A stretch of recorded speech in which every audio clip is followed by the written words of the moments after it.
As you walk through the valley of the shadow of hell, you will realize that there is something ahead. Something that lurks behind the dark veil. A veil that is beyond our own comprehension. Beyond the void.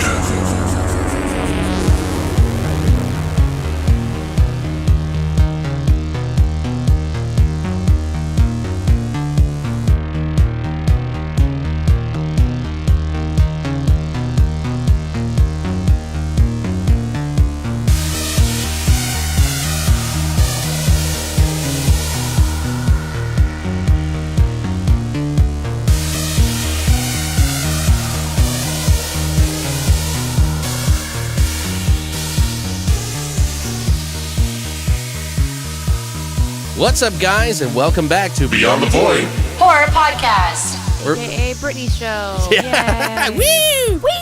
Woo! So what's this episode all about, Brittany? Me? Yeah, is it? Yeah. So Specifically. take her away. Yeah. Well, no. There'll just be a whole lot of me making up my own soundtrack over here in the corner to fill voids. Well, as you guys know, Brittany's birthday was last week, or technically, March 20th. Yeah, March 20th. So it was a little over a week ago for you guys, about a week and a half. So we figured we would do an episode for Brittany, since we do it for all of our, the people that work behind the scenes that we can. Maybe we'll have some of the writer guys come on for their birthday or something. Yes. But yeah, it's Brittany's birthday celebration. Woo! And she wants to call it the Greasy Hobo. which is why we're celebrating her birthday. She's a greasy hobo. I'm a greasy homeless person. We don't. I don't have a home at all. Part of the reason we're calling it that, guys, though, is actually because we watched two movies this week that Brittany wanted to talk about this week, and those are The Greasy Strangler and Hobo with a Shotgun. So Woo! get locked and ready. Yeah, You ready? it just shoots out grease. You're a bullshit artist. Yeah, you bullshit artist. Bullshit artist. My favorite memory from Mad Monsters. All that. Me and Michael St. Michael screaming bullshit artists at each other for 20 minutes. It was amazing. He's a pretty fun guy. He's kind of like he is in the movie, but not. You know, he's like a sweet guy. He's almost exactly like that. He's just not a creep. Yeah, exactly. He's not the creepy guy that he plays in Yeah. there. But like his personality, that is Michael St. Not Michael. creepy So. like Grandpa from Yeah. fucking Texas Chainsaw Massacre. So Ugh. we decided that. Have you been doing anything cool this week? I mean, Well, I'm performing in LA on Saturday. oh, okay. With the Agents West at the Dark Circus, which is a really cool event that they do once a year. We performed there last year? I don't fucking remember. I think it was last year. But yeah, it's cool. It's going to be fun. We get to celebrate, and we'll perform around midnight-ish, so it'll be Easter, a.k.a. April Fool's Day, Oh yeah. which is perfect. God damn, So, dude. hopefully we can crucify The someone. biggest holiday of the year. April Fool's Day? Yeah. no, yeah. Oh yeah, huh? I forgot. What is today? Today? Yeah. It's When is that? 29th. When is that? Fuck, I don't Sunday. even know. I need to watch out because people always Easter- fuck with me on those days. Easter and April Fool's Day are on Sunday. Fucking. Tits. Oh yeah, I forgot. It's always Sunday. Why do I just forget that? I don't know. I thought it was like the third Thursday. And, No, and it's- I'm like, that's Thanksgiving. It's Sunday. I always remember that because we always had to go to church on Easter. But I feel like it was always like more towards the middle or end of Easter, and now it's like literally the first day or Easter of April. But now it's literally the first day, and I'm like, this is dumb. Religion is stupid. I don't understand your holidays. Fuck Wow. Easter. Why do you follow pagan holidays calendar, huh? No, I'm kidding. I'm just kidding. Actually, did you know, and this was something that, with Halloween used to be in March, I think it was. It should be on my birthday. It was sometime, and then they moved it to like October, and then they like changed things around to try to get pagans into Christianity. So it's a pretty interesting story. We covered it in our Halloween episode, not last year, but the first year we did this. I was like, no, we didn't. Yeah, it's interesting though. I didn't know a lot of that stuff. I did, but I'm I'm gonna listen now because it's pretty interesting. Yeah, we go over all kinds of stuff. That's fun. So, yeah, I'm excited for Saturday. I'm excited for tomorrow. I get to go see a non-horror movie, which is pretty much the only thing I feel safe about watching without feeling like I owe What are you watching? some sort of explanation of not necessarily because I'm so cool and everybody wants to know what I think. So cool. No, it's just like I want to. If I'm doing horror, I want it to be a part of the podcast. Period. Right. But yeah, we're gonna watch Ready Player One. Oh, it comes out tomorrow? Yeah, well, it's tonight actually. Fucking suck a dick. Maybe that's what I'll Yeah. do tomorrow night because I'm not. We're doing going anything. during the day tomorrow. Fuck you, I gotta work. I twisted her arm to go see it, Aw. and we're gonna go see it in 3D. Woo! That's how I want to see it. Yeah, I think it's the best way to go see it. For sure. So we'll see if that's any good. Oh, yes. I want to go see it now. Maybe I'll do that tomorrow. Also, the Ghost Adventures just started back up, and it's part of the same season, so you don't have to buy a whole new season. For those of you I wouldn't buy one. who anyway. listen and do watch, I actually was like having a hell of a time. I was like, "Where's season 20? Where's season 20?" Like pacing around the house, Jesus. and like I was cutting myself, and I was like crying. Not really. That's my life. Although Christina would probably be like, "Yeah, you were." Yeah, maybe she didn't pop her head in here and be like, well, don't 'cause lie. I get panicked whenever I want to relax and nothing works. You know what I mean? Oh, 'Cause, you do. Like I get pissed Freak because I get like it's like this is my time. Like everything should fucking work. Oh, you know yeah. what I mean? Like God forbid I allotted myself some time to take a nap. I know. I'm And like I'm can't like nap. flicking off the ceiling like fuck you. I get so mad. I Yeah. do too, man. Kick shit. Um, Punch walls. but we figured it out. It was in the same season, so it's season 19. So This there's is why I like need medication, yeah. Alex. I probably This do is why too. we all need medication. yeah. We don't fucking murder each I think other. we should just probably get more guns. Maybe no. Oh, I'm kidding. brilliant. It's a great idea. I've been playing Far Cry 5 a lot on the stream Your and shit. fart. Yeah, that's what everybody says, Fart actually. cry? Yeah, Groovinator always says that. What? He calls it Fart Cry. Who the fuck's grooving it? He's one of the guys. His Adam. His name's Adam. Cute. He's a buddy of mine. He listens to the podcast and hangs out in the chat for the stream. So. What's up, groovinator? Yeah. I like it. For many of you guys out there that watch the stream, you'll know exactly who he is. No, Ooh. but like there's a lot of people like giving the score bad scores because it didn't dive into it's like too like I don't want to piss anybody off Oh. with like a political story, and I think a lot of like people were expecting it to be like haha fuck you Christianity like So fuck they you pussed out. yeah so that well I don't think it's pussing out like think about it dude Oh, I like don't want to lose money. you're and shit. you're Yeah, putting I like get it. $100 million into something. You don't want to go, hey, fuck half my money. Yeah. Makes sense. I don't think. I They mean, were smart about it's it. not really necessary anyway. Like the story didn't need it to be good. So I don't know, It's but called Fart Cry. It's pretty great. Right. In my opinion. it's fucking great. Good It's- enough. dude. I've been laughing my ass off playing that game, dude. Like getting attacked by bears and shit. You can, Oh, it's hilarious. dude.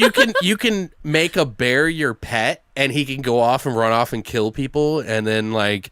There's like a dog one, and there's like a cougar one named Peaches. Aw. The bear is called Cheeseburger. Shut the fuck And then up. the dog is Boomer, which is super fucking cute, by the way.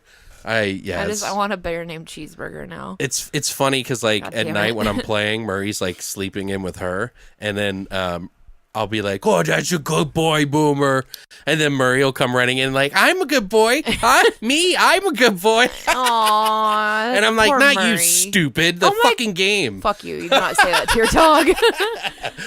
I'll take your dog home right now if you say that to your dog. I do. I would never. I mean, already- I say shit like that to him because it's just silly. I already threatened to kidnap Murray every day, so don't give me reason. But we got some pretty cool Easter/birthday stuff for Brittany to talk about or do today. We don't. Christina made some special treats for her. Oh, I Oh my forgot. God, yeah. I forgot the bunny. By the way, Where's my bunny? it's in the tray of the. I can't the eat that right shots. now anyway. I'll die. Yeah, That's too much sugar. yeah. Chocolate. Well, I think it might be that time, Brittany. I am your god. Jesus. HORRORSHOTS!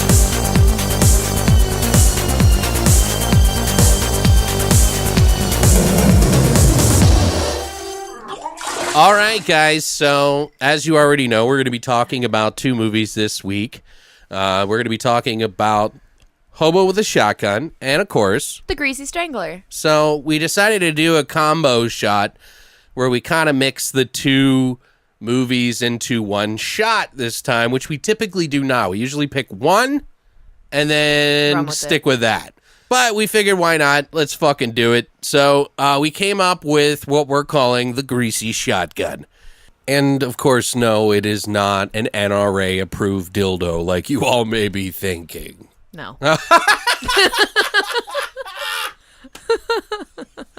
Sell them online for $1.99 or $199. It comes automatic or semi-automatic. $199.99.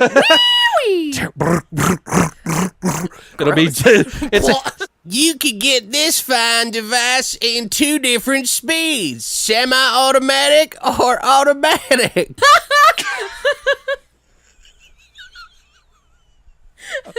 I'm sorry. I got carried away a little bit.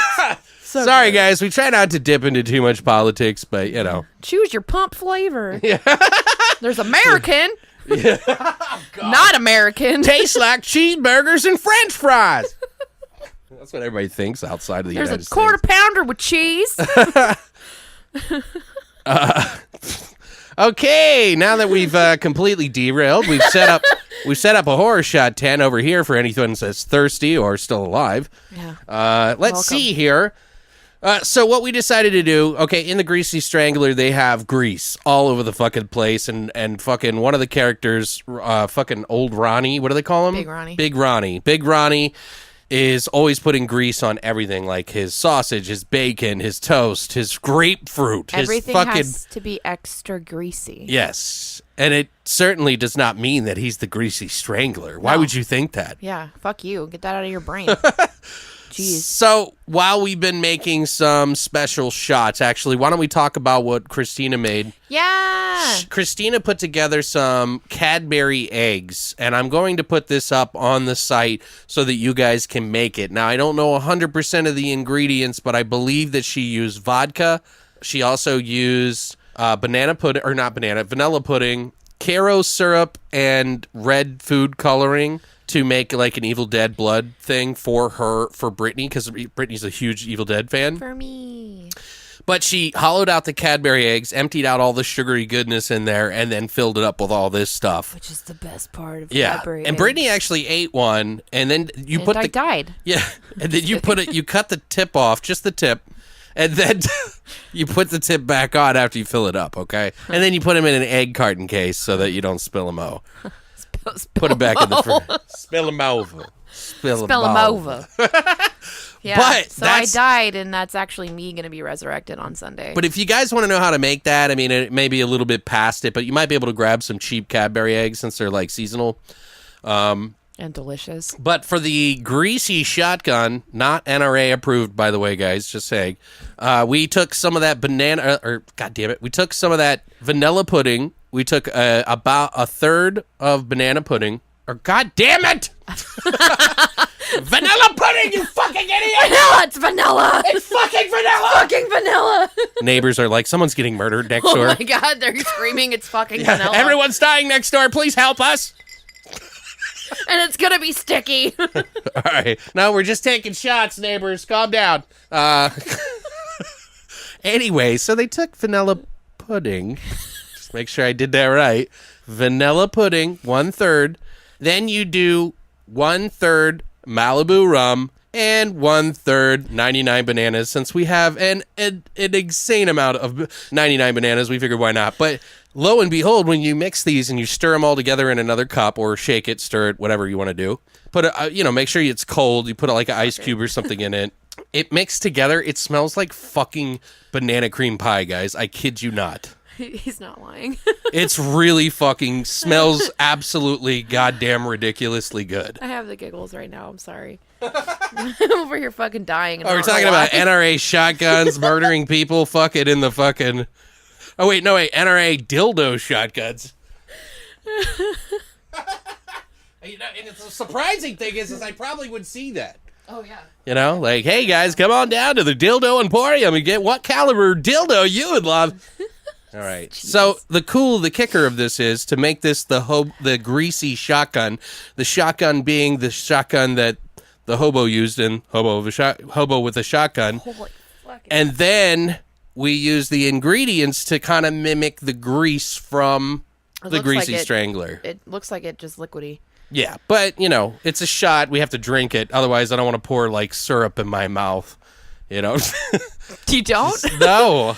You're kind of No, I don't want to swallow a fucking Caro load in my throat, yeah? Anyway, we put What is this a Caro? Like, we where's put that this come in a shotgun shell that we bought on Amazon years ago. The internet. And you can get these in like 4-packs, I think. But they're like a shotgun shell casing, you know. No buckshot included, by the way. So it's just a shot glass, and I figured it'd be They're so appropriate. cute. I think we did this for. Didn't you guys do this for the Evil Dead shot? We did it for We did it for something. I think we took a the picture of. Smells Like Teen Spirit shot that we did Oh. for Kurt Cobain. Oh. That's brilliant. That was a listener submission, by That's the way. fucking- Yeah, I love it. It's intelligent. it was vanilla vodka and Fireball. Get it? Smells Like Teen Spirit. Oh my god. Because when you're a teenager, you would drink stupid shit like that. You would. We still drink stupid shit like So that. it was like a double We're entendre. Forever teenagers. Right. Yeah, all right. You ready to do this? I Cheers. stuck my tongue in it, and it's really strong. See how it tastes. You ready? I am your god. Cheers. That was good. Wow. That is surprisingly good. The pudding all seeps to the bottom, so that's what you get last. So it's nice because it kind of coats everything. Mine didn't seep to the bottom. I Oh, stirred mine that did. shit. Mine did. That was good though. Woo! It's strong, Strong. though, yeah. How much 99 bananas did you put Yeah, in that bitch? stuff is strong. Actually, guys, this is really good. If you want to try it out and you like banana cream pie, I would highly recommend it. I love banana cream pie. So, if hate you're into pie. that kind of thing, I think it would be perfect. And honestly, I thought that the banana or the God damn it, Ha! the vanilla pudding was going to be really bad, but it wasn't. Anyway, if you would love to try one of our Banana pudding shots. I'm just kidding. you son of a bitch, they're gonna miss. If you try a greasy shotgun. just want to head on, just head on down to the Horror Shot Emporium at Long Live the Void. Fuck it. .com, Long yeah. live the fuck I give up. Fuck it. I don't know. That's Banana it for pudding. Horror Shots. Shot. Okay, guys, so I think it's time for us to step into some of the news this past week, and we'll be bringing that up for you right fucking now. 'Cause It's the fucking news!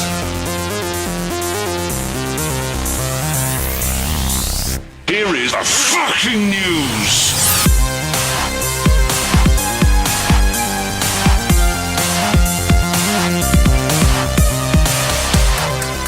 All right, guys, so we're back to do the news, and there's a few things I thought were pretty interesting. We kind of tossed back and forth what we thought was interesting, and then came together with 5 choice picks.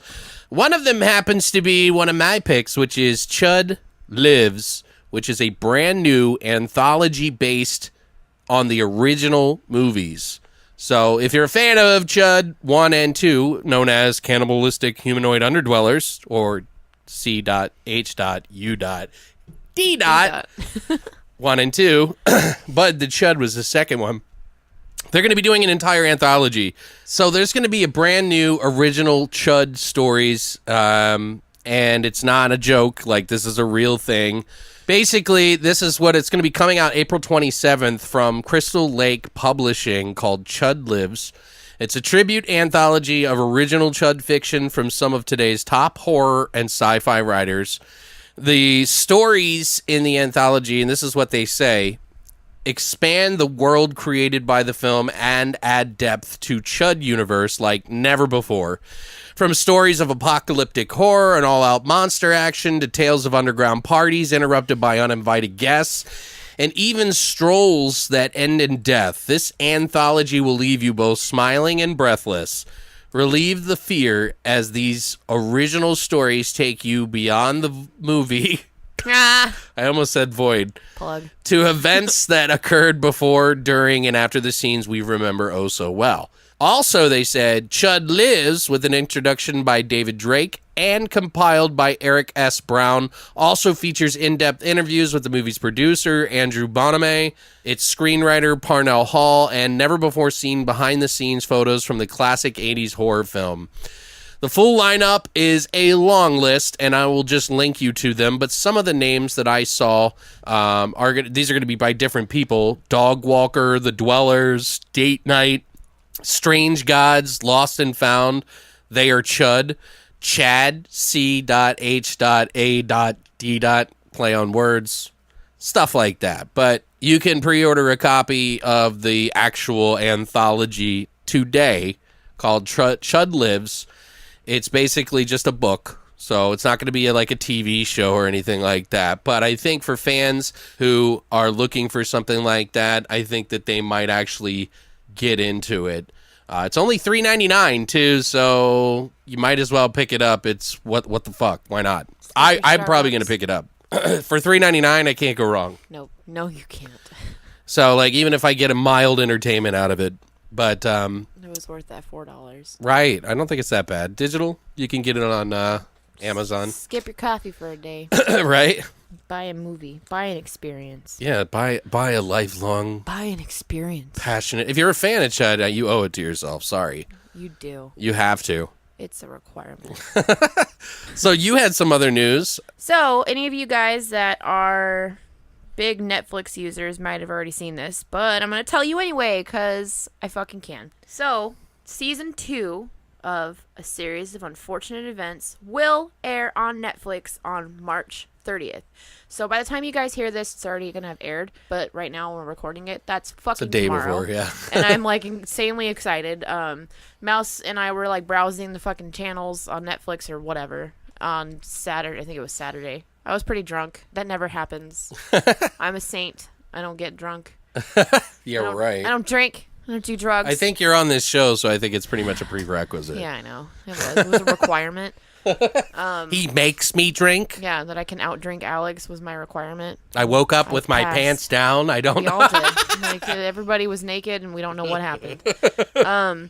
But yeah, so we saw that it was on there, and I was like, "Whoa, my god!" And there is a trailer in true Lemony Snicket fashion. There is this glorious teaser trailer that's been released on Netflix. You can watch it and get an idea of what's coming in season 2 for all of you that are fans. All I know is that I'm very excited because they're going to be touching base on one of my favorite books, and I cried about it because I was that excited, and I was also really drunk. Tell him about the theme that it is this time. This is going to be, I'm assuming, going across how they have been, so it's going to be the next couple of books. So the Carnivorous Carnival is going to be included this time, from what I've seen in the leaks from the trailer. So if they don't fucking do that, and all they did was, for whatever reason, have a circus in the background, I'm going to be really pissed. But I feel like they're actually going to do it. Yeah, they're probably like leading midway you. through the season, and there's only supposed to be 3 seasons of this show, is what's rumored. So, which makes sense because there's only like, I want to say like 12. I can't remember how many there are in the series specifically, but 12 or 13 books ish. So it's not going to go on forever. I've never read a single one of them. This was my childhood. Sure. This and the original Scary Stories to Tell in the Dark was like my fucking life. I read that, but that's So- old as fuck. But yeah, season 2, Series of Unfortunate Events, is happening on the 30th of March, aka it's already past the 30th of March, so watch it because you're fucking late, Yeah, so booyah in your face. fuckers. I love that shit.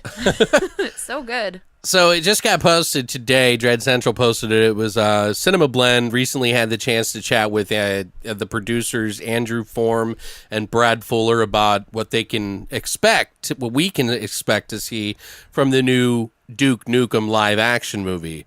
And specifically that, yes, John Cena is their main go-to for the role of the big blonde badass, which is highly sexualized and everything else. If you've ever played the games, like, you know.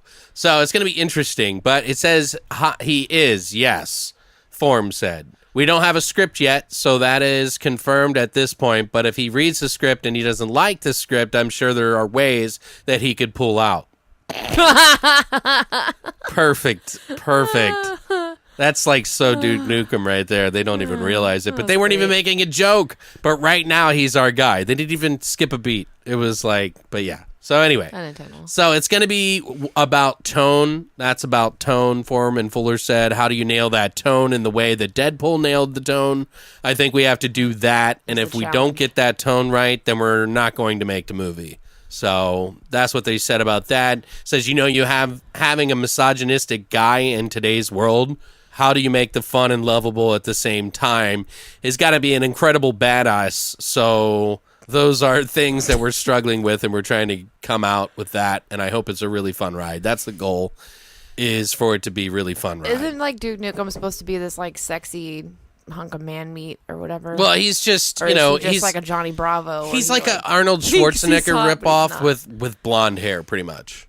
Yeah, but he's sexualized, right? Like, oh yeah, there's like him and whatever. In some of the earlier games, there was like girls on stripper poles, and then like movies with like sexy stuff all over the place. But they try and sleep with him. That's what I'm asking. I think so. Yeah, okay. I can't. It's been a while since I played them all, but I own them all. Good luck to them making John Cena appealing. Yeah, because he's not attractive. At least to me, I don't know. He is like marrying a really fucking hot chick, or married a hot chick. That does not mean that you're hot. Okay, it doesn't. Giant nylon sack full of meat. I just don't with see a him. Flat head. Honestly, so not. I mean, he's very nice, but he's just not fucking attractive. Content aside, I don't know that he's enough character role. I don't think so for that part, and I honestly think he'll back out. I think he'll pull out. Yeah, he doesn't want to put a baby in it. He's not ready. Yeah, he's gonna have to. That shit's gonna haunt him for fucking 20 years until he kicks it out and gets in a car. Just kidding. Kicks it out. Kicks it out. Anyway, on. Yeah, moving on.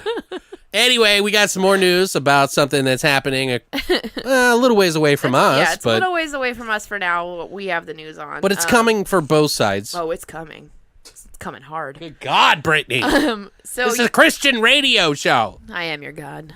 Suck a dick. Universal Orlando has officially announced that they will be opening their annual Fright Fest Halloween Horror Nights on September 14th. And it will run through select nights, or on select nights through November 3rd.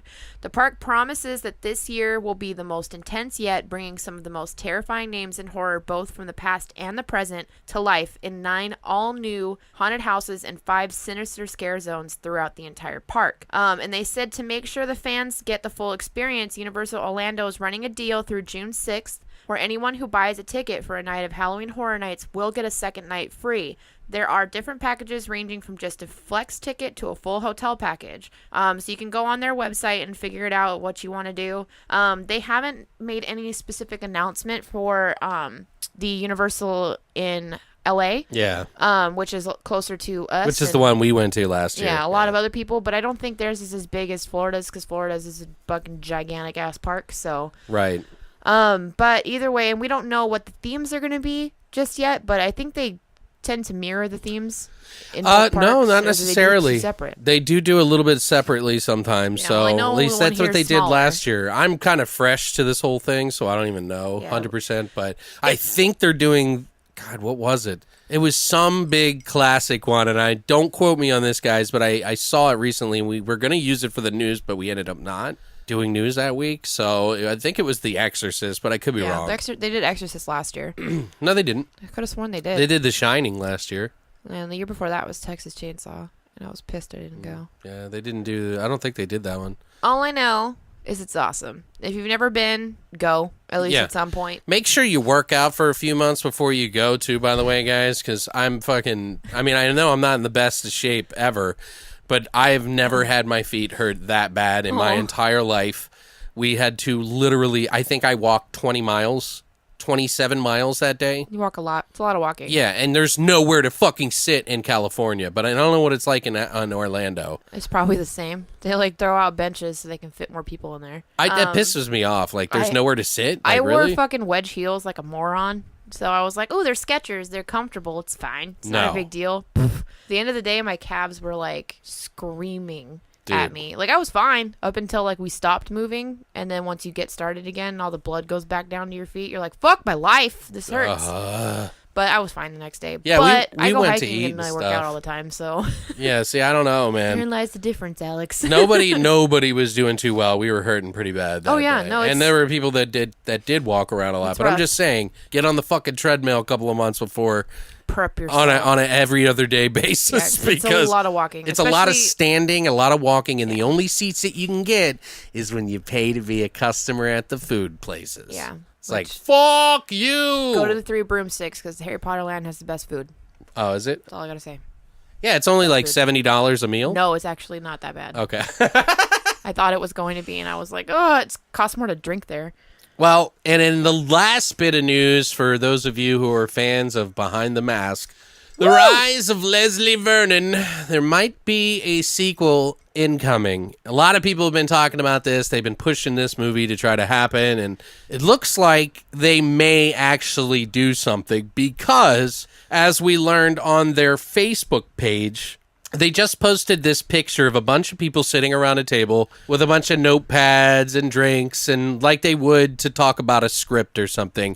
And then one of them, the person who's holding the camera, takes a picture of some of the words on it, and it says, underneath, it says, uh-oh, what the hell is going on here? Anyone? Anyone? And then it says movie magic, hashtag movie magic, hashtag it's happening. So what the fuck else does that mean? Now, they do have a comic book, so, I mean, it's very possible, but I think to post that on the official page of Facebook would be kind of shitty to their fans if they did something stupid like that. This has been something that's been, like, rumored to be in the works, like, forever. Yeah, and they even have, like, sort of an idea of what they were going to do with this, too, by the way. It says here that this is what we last heard about Before the Mask, which is what the title is, the loose title that they're calling it. Before the Mask will pick up where Behind the Mask left off, with Vernon disappointed that his fame did not catch on, but ready to get back to work. With Before the Mask, Glosserman seeks to create a spree make, or a mashup of sequel, prequel, and remake that will deconstruct and comment on the archetypes of prequels, sequels, and remakes, which would totally make sense. Yep. I mean, that's what the whole fucking thing is about. Yeah. So I am all about it. I actually yeah. really like that movie. It's love been a that while movie. since I've seen it, but maybe we should do it soon. It's on Amazon. Yeah, it's been on there for a while. Yep. I'll probably take it off now that we talked about it. What do you guys think about this news to this week? What do you think? Are you excited for a new Leslie Vernon? I'm pretty sure 98% of you are, but if you haven't seen it, get to it. It's fucking good. Get to it. It's really funny. It's like It is really good. hilarious. And then it does something completely different in the middle of the movie that you would never expect. You're like, what the fuck? Yeah, it's pretty fucking glorious. But that's it for the news.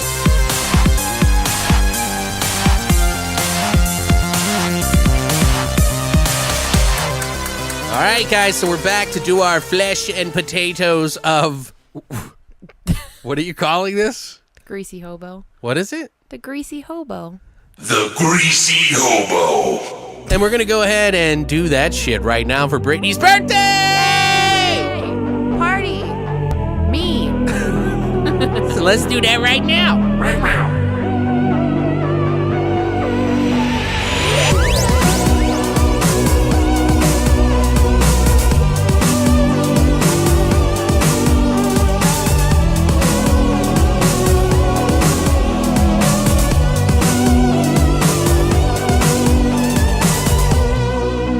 Okay, so we're back, and we're going to do our flesh and potatoes right now. And we're going to kick it off with Hobo with a Shotgun. Woo! Then we'll do Greasy Strangler next. Yes. So, Hobo with a Shotgun came out in 2011. It's about a homeless vigilante that blows away crooked cops, pedophile Santas, and other scumbags with his trusty pump-action shotgun. And that's really all you need to know. I mean, honestly, the rest is in the story, so you might as well just watch the movie if you haven't. But it was directed by Jason Eisner, who also did the short Tree Venge. He also did Hobo with a Shotgun, which was a fake trailer. Shocker. That spawned all this interest and got him attention to do a real movie for it. So he helped on the story for Grindhouse, which is one of the people that actually, the group that did this, hey, let's make some fake trailers up. And we wanted some fake trailers, so submitted. It was this contest. So it was also VHS 2 he was in, ABCs of Death. He's working on a few untitled projects currently. It's like one of them's like a techno thriller, and another one's an underwater film. So I don't know what that one's going to be. Mermaids. Yeah, right. It's also written by John Davies, who also worked on all the films that director Jason Eisner did, except for Grindhouse. He also did the original short VHS 2 and a few other things that he's working on, like The Luckiest Unlucky Man in the World. It was one of his shorts. Shirts and shorts. Wow, I must have gotten distracted somehow. Shorts and shirts. This movie stars none other than legend Rutger Hauer, better known for his part in Blade Runner. He was also in Batman Begins. A little movie we talked about once. Split Second. Were you there for that one? Yeah. Oh, okay. Yeah, he's done Deadlock. I was all excited because I love Rutger Hauer. Yeah, like he's just done. He's like a huge 80s, 90s action star.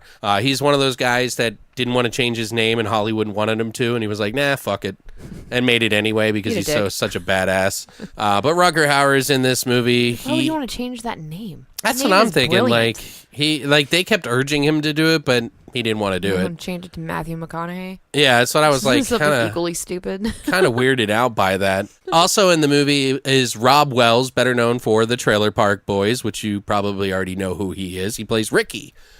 He was in quite a few other things since then, but he does still do a lot of the Trailer Park Boys stuff. And even the director, Jason Eisner, did like a TV movie thing, or not TV movie, but the making of Trailer Boys, the Trailer Park Boys. But he's also done some other work in some other areas. But that he's even done stuff in Archer. He did Would You Rather, the movie.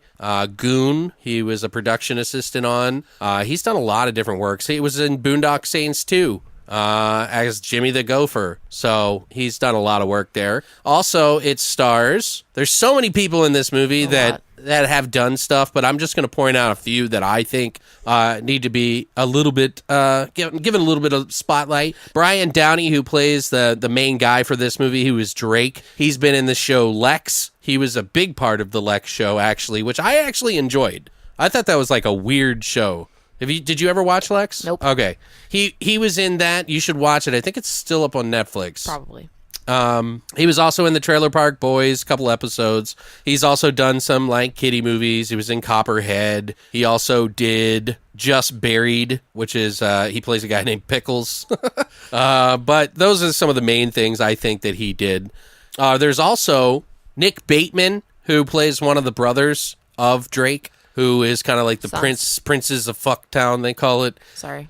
What's that? Sons. Yeah, did I say? Said brothers. Well, they're brothers. Oh, you said brothers of Drake. Drake's the Oh, well, yeah, they're the brothers together, him and his brother, Slick, and this guy, Ivan. Ivan, yeah. Yeah, and This guy. but Nick Bateman actually fucking did a pretty good job in this movie. He's also a stuntman, so he did a lot of the plague stuff that's in this movie. He actually really? did some of the action stuff. Yeah. Oh, neat. I didn't So realize he was actually a multifaceted individual on this project, I should say. That's awesome. He was also in a movie called Airplane Mode that's newer, that's coming out this year. He's also in a movie called Tapped Out. Ethos, which is a short that was pretty popular. I haven't seen. And that's pretty much it. But he also, I think he did a really good job in this movie. He plays a really intense guy. And then his brother, Gregory Smith, who plays Slick in the movie, who is the son of Drake, also who is the main head runner. He was in Small Soldiers as one of the kids, I think, which is so weird. One yeah, of the kids? he was. I love that movie. He was in The Patriot with Mel Gibson. He has been in quite a few different little things that you would be like, oh shit, really? Mm-hmm. He was also in the movie Dream House, which was kind of like a sleeper that a lot of people didn't really hear about. I thought it was a remake of something else, and I think it might have been, but He has one of those faces that you're like, I recognize him. Why do I recognize him? yeah. He was also in A Wrinkle in Time, the TV movie from 2003. So he's done a lot of kid work, so it's kind of good to see him do this movie, I guess. Yeah, and he's actually really stellar in this movie. He is great. Like, he's really good. For a child murderer. Yeah. And then the girl who plays Abby, who is pretty much the main star of the movie, really, is Molly Dunsworth. She did an amazing job, I thought, in this movie. She's been in not that many productions, a few TV things. She did do Treevenge, which came out afterwards. She also did Septic Man, which was a really weird, fucking artsy, like, gross out film in a way. If you haven't seen that, I highly recommend it. I think it's on Amazon. I'm not 100%. I think you're right. It's weird. It's like an anthology, but it's just like really weird. She was also in Haven, the TV series as well. So they've worked together, I guess. But yeah, that's about it. So Brittany, since it's your birthday, what did you think of this movie? Sucks. Wow. I'm just kidding. Jesus Christ. I fucking love this movie. This is your pick, so yeah, I would hope you like it's it. terrible. That's why I picked it. No, I really like both these movies that I picked this week are movies that I really love. Right. And for like complete polar oppositely different reasons. I love all the fucking gore in this movie. It's just gratuitous fucking gore violence after gratuitous gore violence after gratuitous gore violence, and like penises get shot off and people get fucking ripped apart with like razor blade baseball bats, and people's heads get chopped off, and some hot bitch like dances around in the blood. And Yeah, I'm that like, was "Ugh." ridiculous. Yeah. And that was in the first like 2 minutes of the movie, and I'm like, that was when I knew I was sold on the movie. By the way, it was in the first 2 minutes, like some hot chick starts dancing around in like severed head blood, and I'm like, I'm into it. I was sold when I saw the trailer. Oh yeah, the trailer, I was like, I need to see this shit. Right. I need to see it right the fuck now. And then Right. we watched the movie, and I was 2 minutes in. I'm like, all right, that's it. I don't even see anything else. Like I'm good. That was cool. I came. I'm ready. We're done. But anyways, what I love so much, I think, about this is the style that it's filmed. The colorization and everything in there is just so gritty and dirty, and it fits like the tone of the film perfectly, and what they're trying to portray is just fucking spot on. Like, Yeah, Kareem Hussein did the lighting in that. I really liked his stuff. Fucking phenomenal. Yeah. Like, it is a experience on its own to just view. Like, it is fucking visually stunning, and I blew my load all over the screen.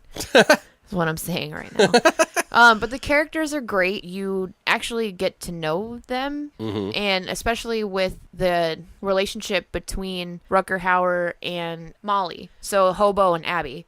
So like their relationship that they forge and they bond, and it happens really quickly, but you follow along with them the entire time, and you feel their love for each other, and it's like a weird relationship that forms there, but you feel it and it makes sense to you, and it's kind of heartfelt in a way, which is like fucked up that this kind of movie would bring out that kind of emotion in people, but it did for me. Yeah. So and then and then when you get to the end, you're like, God damn it. I know, right? God fucking damn it. You're like, they're supposed to go to the zoo. You're all pissed off. Well, but don't you might have ruined it for I didn't some ruin people. shit. If you haven't seen this movie, I'm fucking sorely disappointed in you. Yeah, well, there's some people that haven't. That's all I gotta say. But I don't know. This is one of those that I just, if I'm having like a really fucking shitty day and I just want to watch something that's fucking entertaining but also just like gross and violent, this is what I put on. Right. And you can stream it on Hulu for fucking free. So I'm like, yay, perfect. Yeah. Thanks, Hulu. You have no idea what you're airing.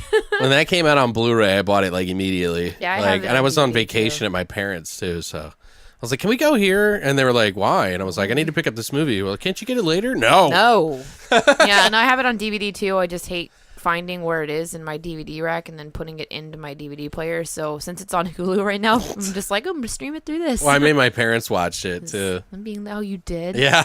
I would love to make my mom watch this movie, but she'd probably fucking smack me across the No, face. yeah. I think they were like, "Geez, like I don't know." And I was like, "It's good." Though. I showed it to Mouse. Mouse hadn't never heard of it, and he hadn't seen it. And Really? I was like, fuck you, are you serious? Because I watched this with Jodo. Like, this was, Years ago. 2011. So we watched it, like, when it first came out, and I was like, I fucking can't deal with this. I was like, this is amazing. And then the Plague characters, too, and they're just fucking hot. I love crazy, weird shit like that, and those types of weird character dynamics. I'm like, that is so cool. And especially with who I was dating at the time, like, he was all about that kind of fucking crap. Oh, he loved it too, I'm sure. So, yeah. he was obsessed. Like, he was like, hey, that's what I want to do. I want to go. That's into how I that. want to dress Like, up. I Yeah. want to dress all for the rest of my life. And then we got involved with Grindtor, like, right after that, too. Well, the So it was costume guy did a really amazing job. Oh, it's beautiful. There's a little bit of a story behind there I'll talk about later on. So, yeah, I love this movie. I jizzed all over it, or because of it.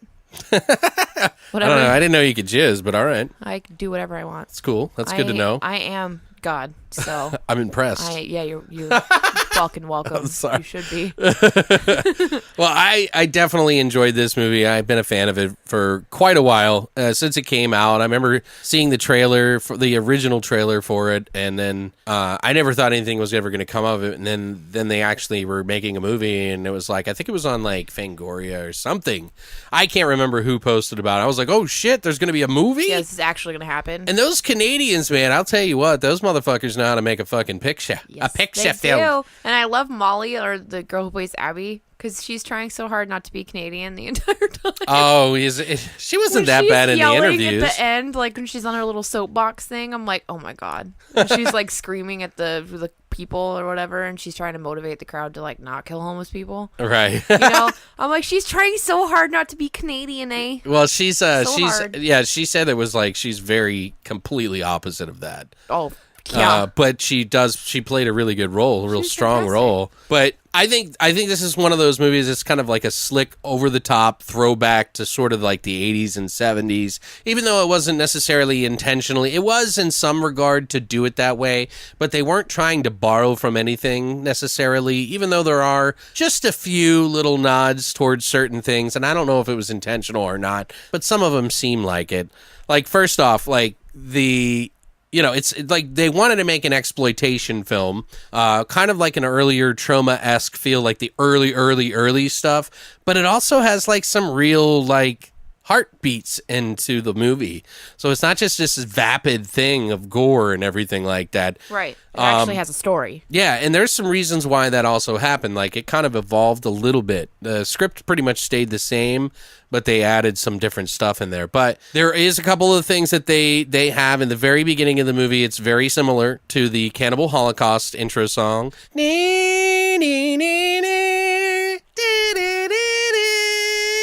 That's exactly what it sounds like. It's not the same, though. It's not the same notes, but they hit some of the same notes. Yeah, it sounds eerily similar. It is very similar. Also, they have one of the masks from Halloween 3, the witch mask. I kind of thought it may not be the exact one, but that's what I got from it, because there was 3 guys. They were all wearing ski masks. Oh, yeah! Except for the fucking one.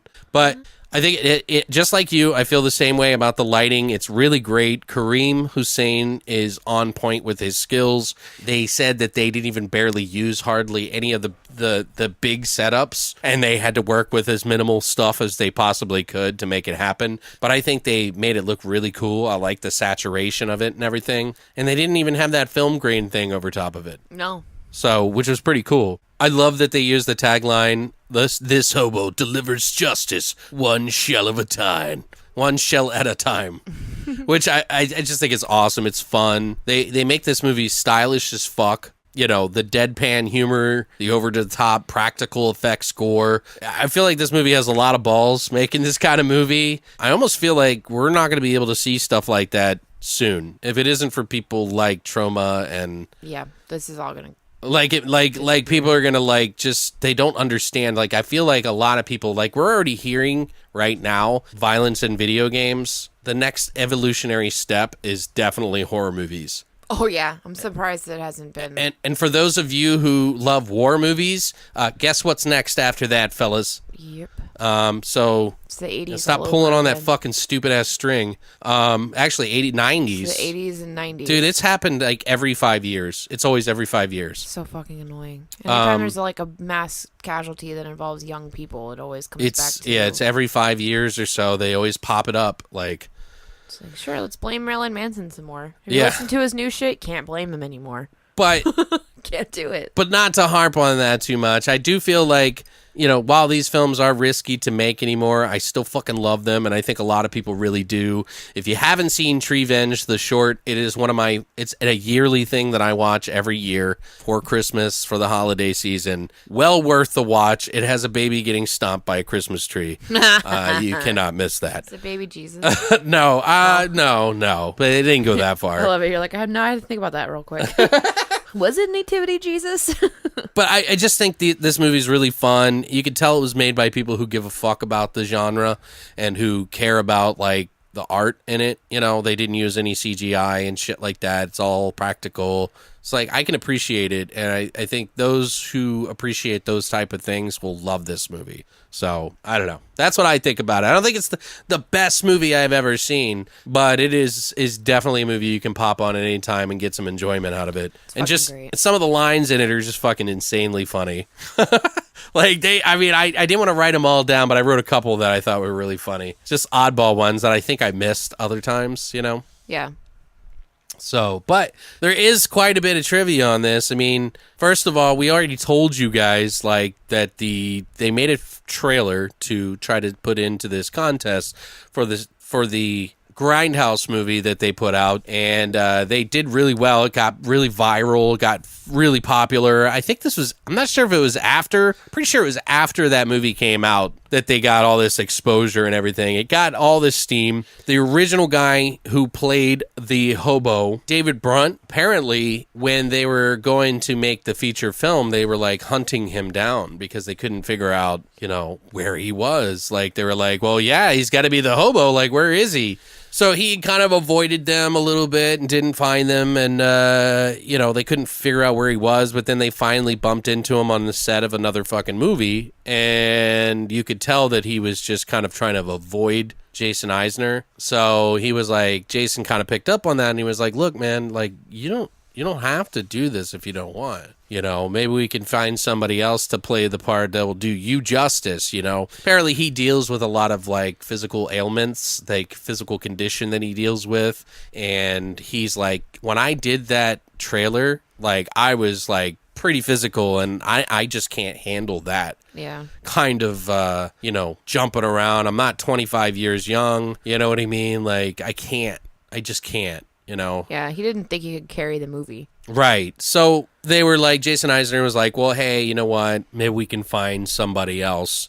And so they they were trying to come up with all these different people. Originally, they wanted to have Stephen McHattie play him, who I fucking love from Pontypool. And I think he actually would have done a really good job. I think that would have been a good choice, actually. Steve McHattie's a really popular actor up in Canada, by the way, guys. And but they put a bunch of names, like apparently the producer and the people that were trying to hire was like, just put a bunch of names in a hat of your dream people. And one of the last ones they put on the top was Rutger Hauer. And he was like, I wrote it on a piece of paper. I didn't think it was ever going to happen. I was kind of blown away that it did, because I was just like, well, I'm a big fan of him from, watching all these movies. I would love to see him in it. But so Rutger Hauer got word that they were looking to possibly, put him in the movie, but they didn't have a whole ton of money or anything. And he was like a little skeptical because he read the script and he was like, yeah, this is kind of weird. Like, I don't know. He's done weird. Yeah, but this is a little extra weird. One of Rutger Hauer's like biggest concerns about this whole thing was that he didn't want to be a part of a movie that didn't have some sort of heart to it. Oh, makes sense. So him and Jason Eisner sat down, had like an hour-long Skype call, and they sat and talked for a little bit, and that was one of the main things he wanted to know. He's like, well, why? I don't want to be a part of a movie that doesn't have any heart. And after a while, he was like, they had a really good back and forth. They were like really enjoying each other's company and everything like that. And he was like, well, maybe you can put that heart in there. Maybe you are the heart. And so they hung up the Skype call, said he would let him know. 30 minutes later, he hit the producer up and said, and then the producer hit him back, Jason Eisner, and said, hey, let's go. Let's roll. Let's roll, baby. Roll, motherfucker. So fast forward, they aired this out on the Sundance Film Festival. That was where it first aired. It was a huge success. It was sold out everywhere. Like, any tickets that were available for this screening, gone. Just so awesome. Yeah, I thought that was really cool. So awesome. Yeah, I think so too, yeah. Do you think they knew what they were getting into when they bought tickets to go to it? Because I don't. No, I think they did because everybody loved the trailer. I think they were excited because they had seen the trailer and they liked the schlocky sort of 70s, 80s vibe that they got from it. It's fucking great. Yeah, the trailer, and then seeing the trailer for the movie made it even more. I mean, Rutger Hauer being in it. That's a big plus. Like, fuck, dude, I would be fucking stoked just like Jason Eisner if fucking Rutger Hauer did a movie I fucking came up with. Oh, God. Yeah. Like, fuck. So, but yeah. So, did you have something? Well, David Brunt wasn't completely not involved, which was cool because he actually had a bit character role in the movie. So Police officer. He got to play, he got to play one of the cops, and he's actually gets to play. I don't know the name. They don't think they have a name that he's credited for, a name for the cop, but he's the shotgun wielding dirty cop in the scene where they go out to hunt down the hobos,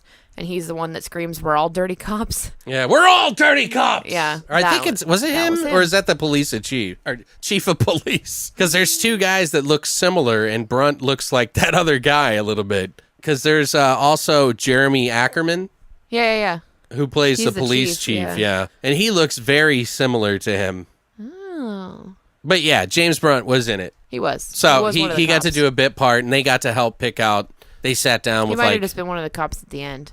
Well, and the funny story about this is that Jason Eisner was saying that he used to work at this store, and Brunt would come in all the time and make jokes and like skit on him, like he would pretend he was a cop and like interrogate him and shit like that. And Jason Eisner would just let him run with it because he just kind of wanted to see like this crazy guy. And that's eventually how they got him to do the original trailer, is because of that. He's like, well, you should put me in one of your movies or something. He's like, yeah, if I get, if something comes up that I feel like you fit. Yeah. Then yeah, and then they did the trailer, and they were Sure. like, "This is it, this is it." This is So your time, man. This is your moment. yeah, For any of you professional wrestler fans, they were actually considering for the role of Drake originally, they wanted to cast Jake the Snake Roberts, that's crazy.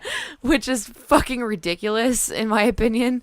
In comparisons to Brian Downey and Jake the Snake. I think I'm he did like, a great what the job, fuck? yeah. Brian Downey was fantastic. But I'm like, you just look at the two, like, and you try and, I don't know, if you're familiar with Jake the Snake, like, I just feel like he's just silly. Yeah. And Drake's character, yeah, he's kind of silly, but he's kind of terrifying at the same time. Like, Oh, he looks evil. he's fucking batshit crazy, and stupid, but he looks fucking scary. Family entertainment. Yeah, and I don't think that Jake the Snake could have been terrifying because I don't remember him being scary as a professional wrestler. Like, Yeah. if he didn't have that snake, he would just look stupid. But and you talked about earlier too that all the makeup and special effects in here are all done practically for this entire movie, which was fucking dope. Before we jump into that, though, there is one more thing I wanted to mention about David Brunt. He's the guy who played the original Hobo, in case you guys aren't able to catch, because we've gone over a lot here. But he is, in real life, would always tell this bear story. He always talks about bears in real life. So when Rutger Hauer met him, like, that was one of the things he took directly from him.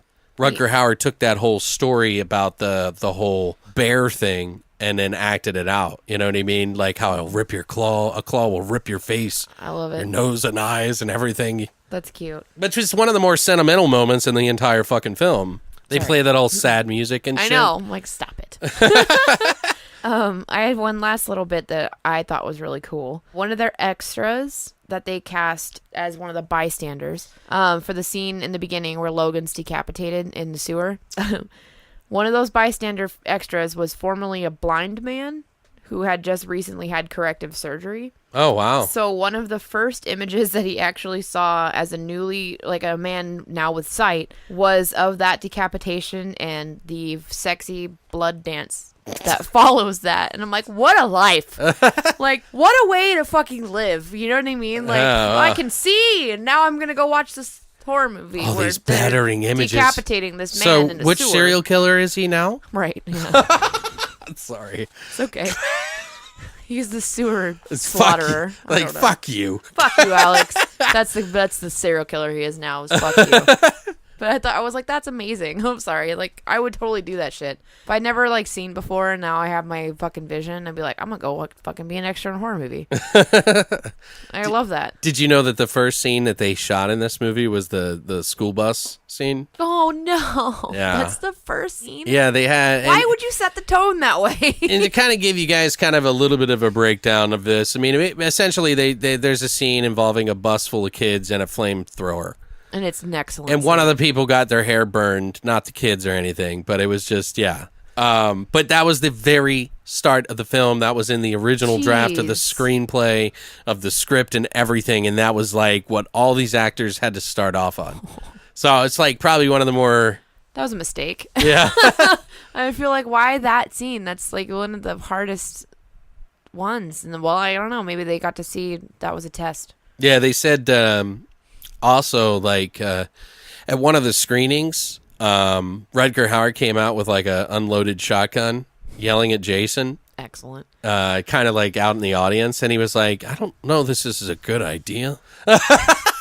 He's like, he thought to himself, like, yeah, I mean, that would be really good, but yeah, I don't know if I should do that. Yeah. So if I saw some man walking out with a shotgun in the middle of a theater, like, but I guess, he's famous, so he could get away with it or something. I'm pretty sure he said he did that, but it was a little confusing, but I think Maybe he said he wasn't going to do it again. Yeah. Yeah.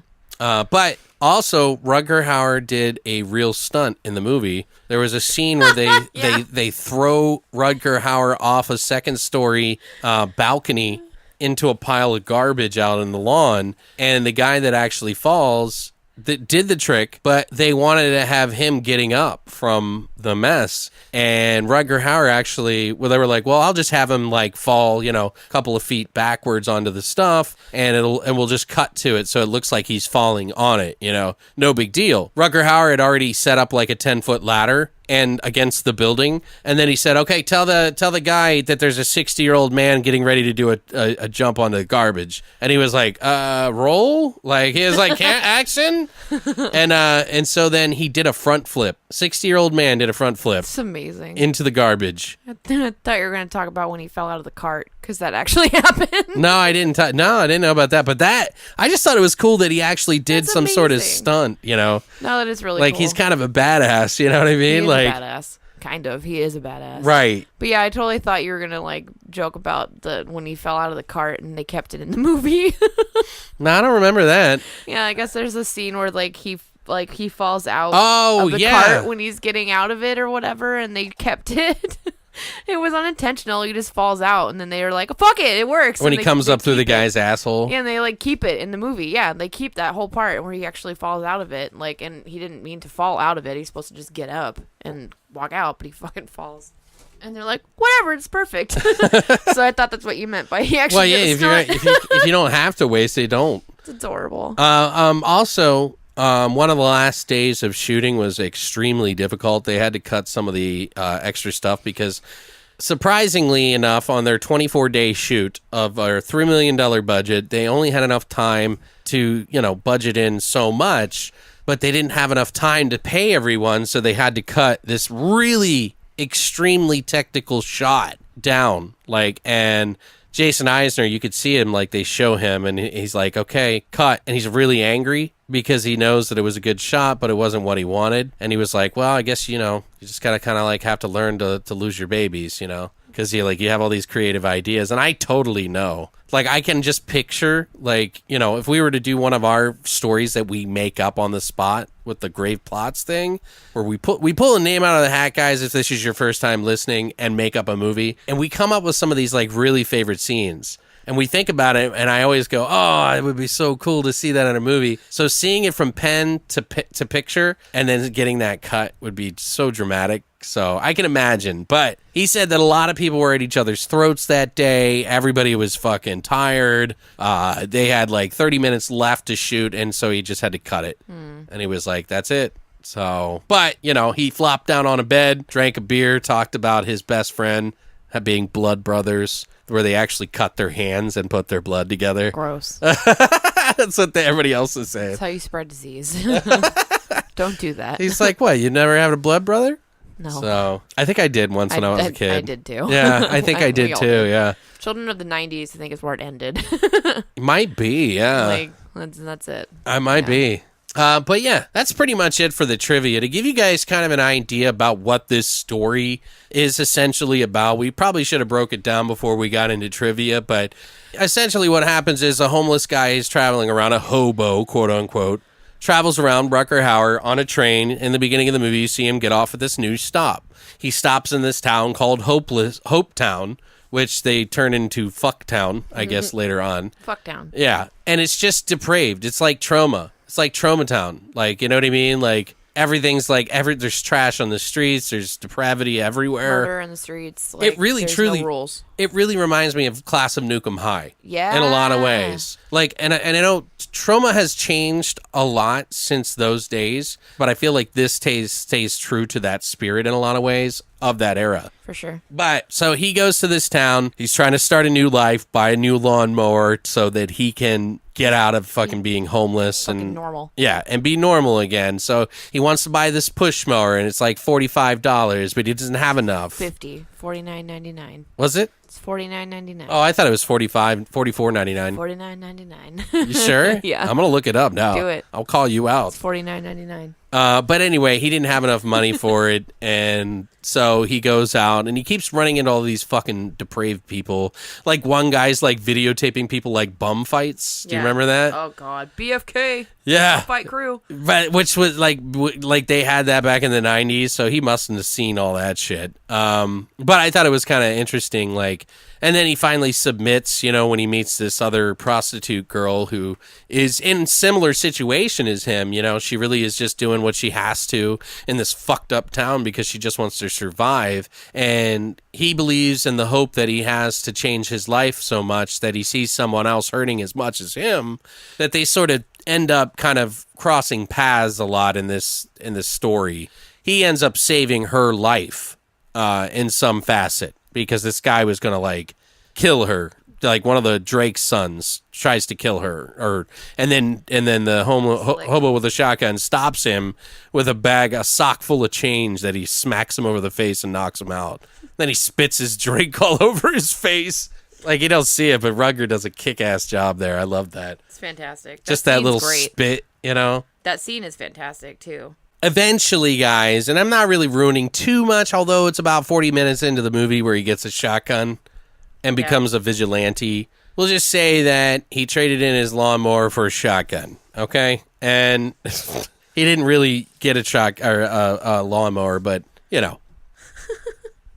Kind of got his lawnmower in a way. There was a couple of scenes that I really laughed at because of that whole situation, too, by the way. But, so what's some of your favorite scenes? Well, the opening scene's pretty fucking great on its own. It sets the tone for the movie right away. I already mentioned how much I like that chick dancing around in blood. Oh, yeah, okay. This is glorious.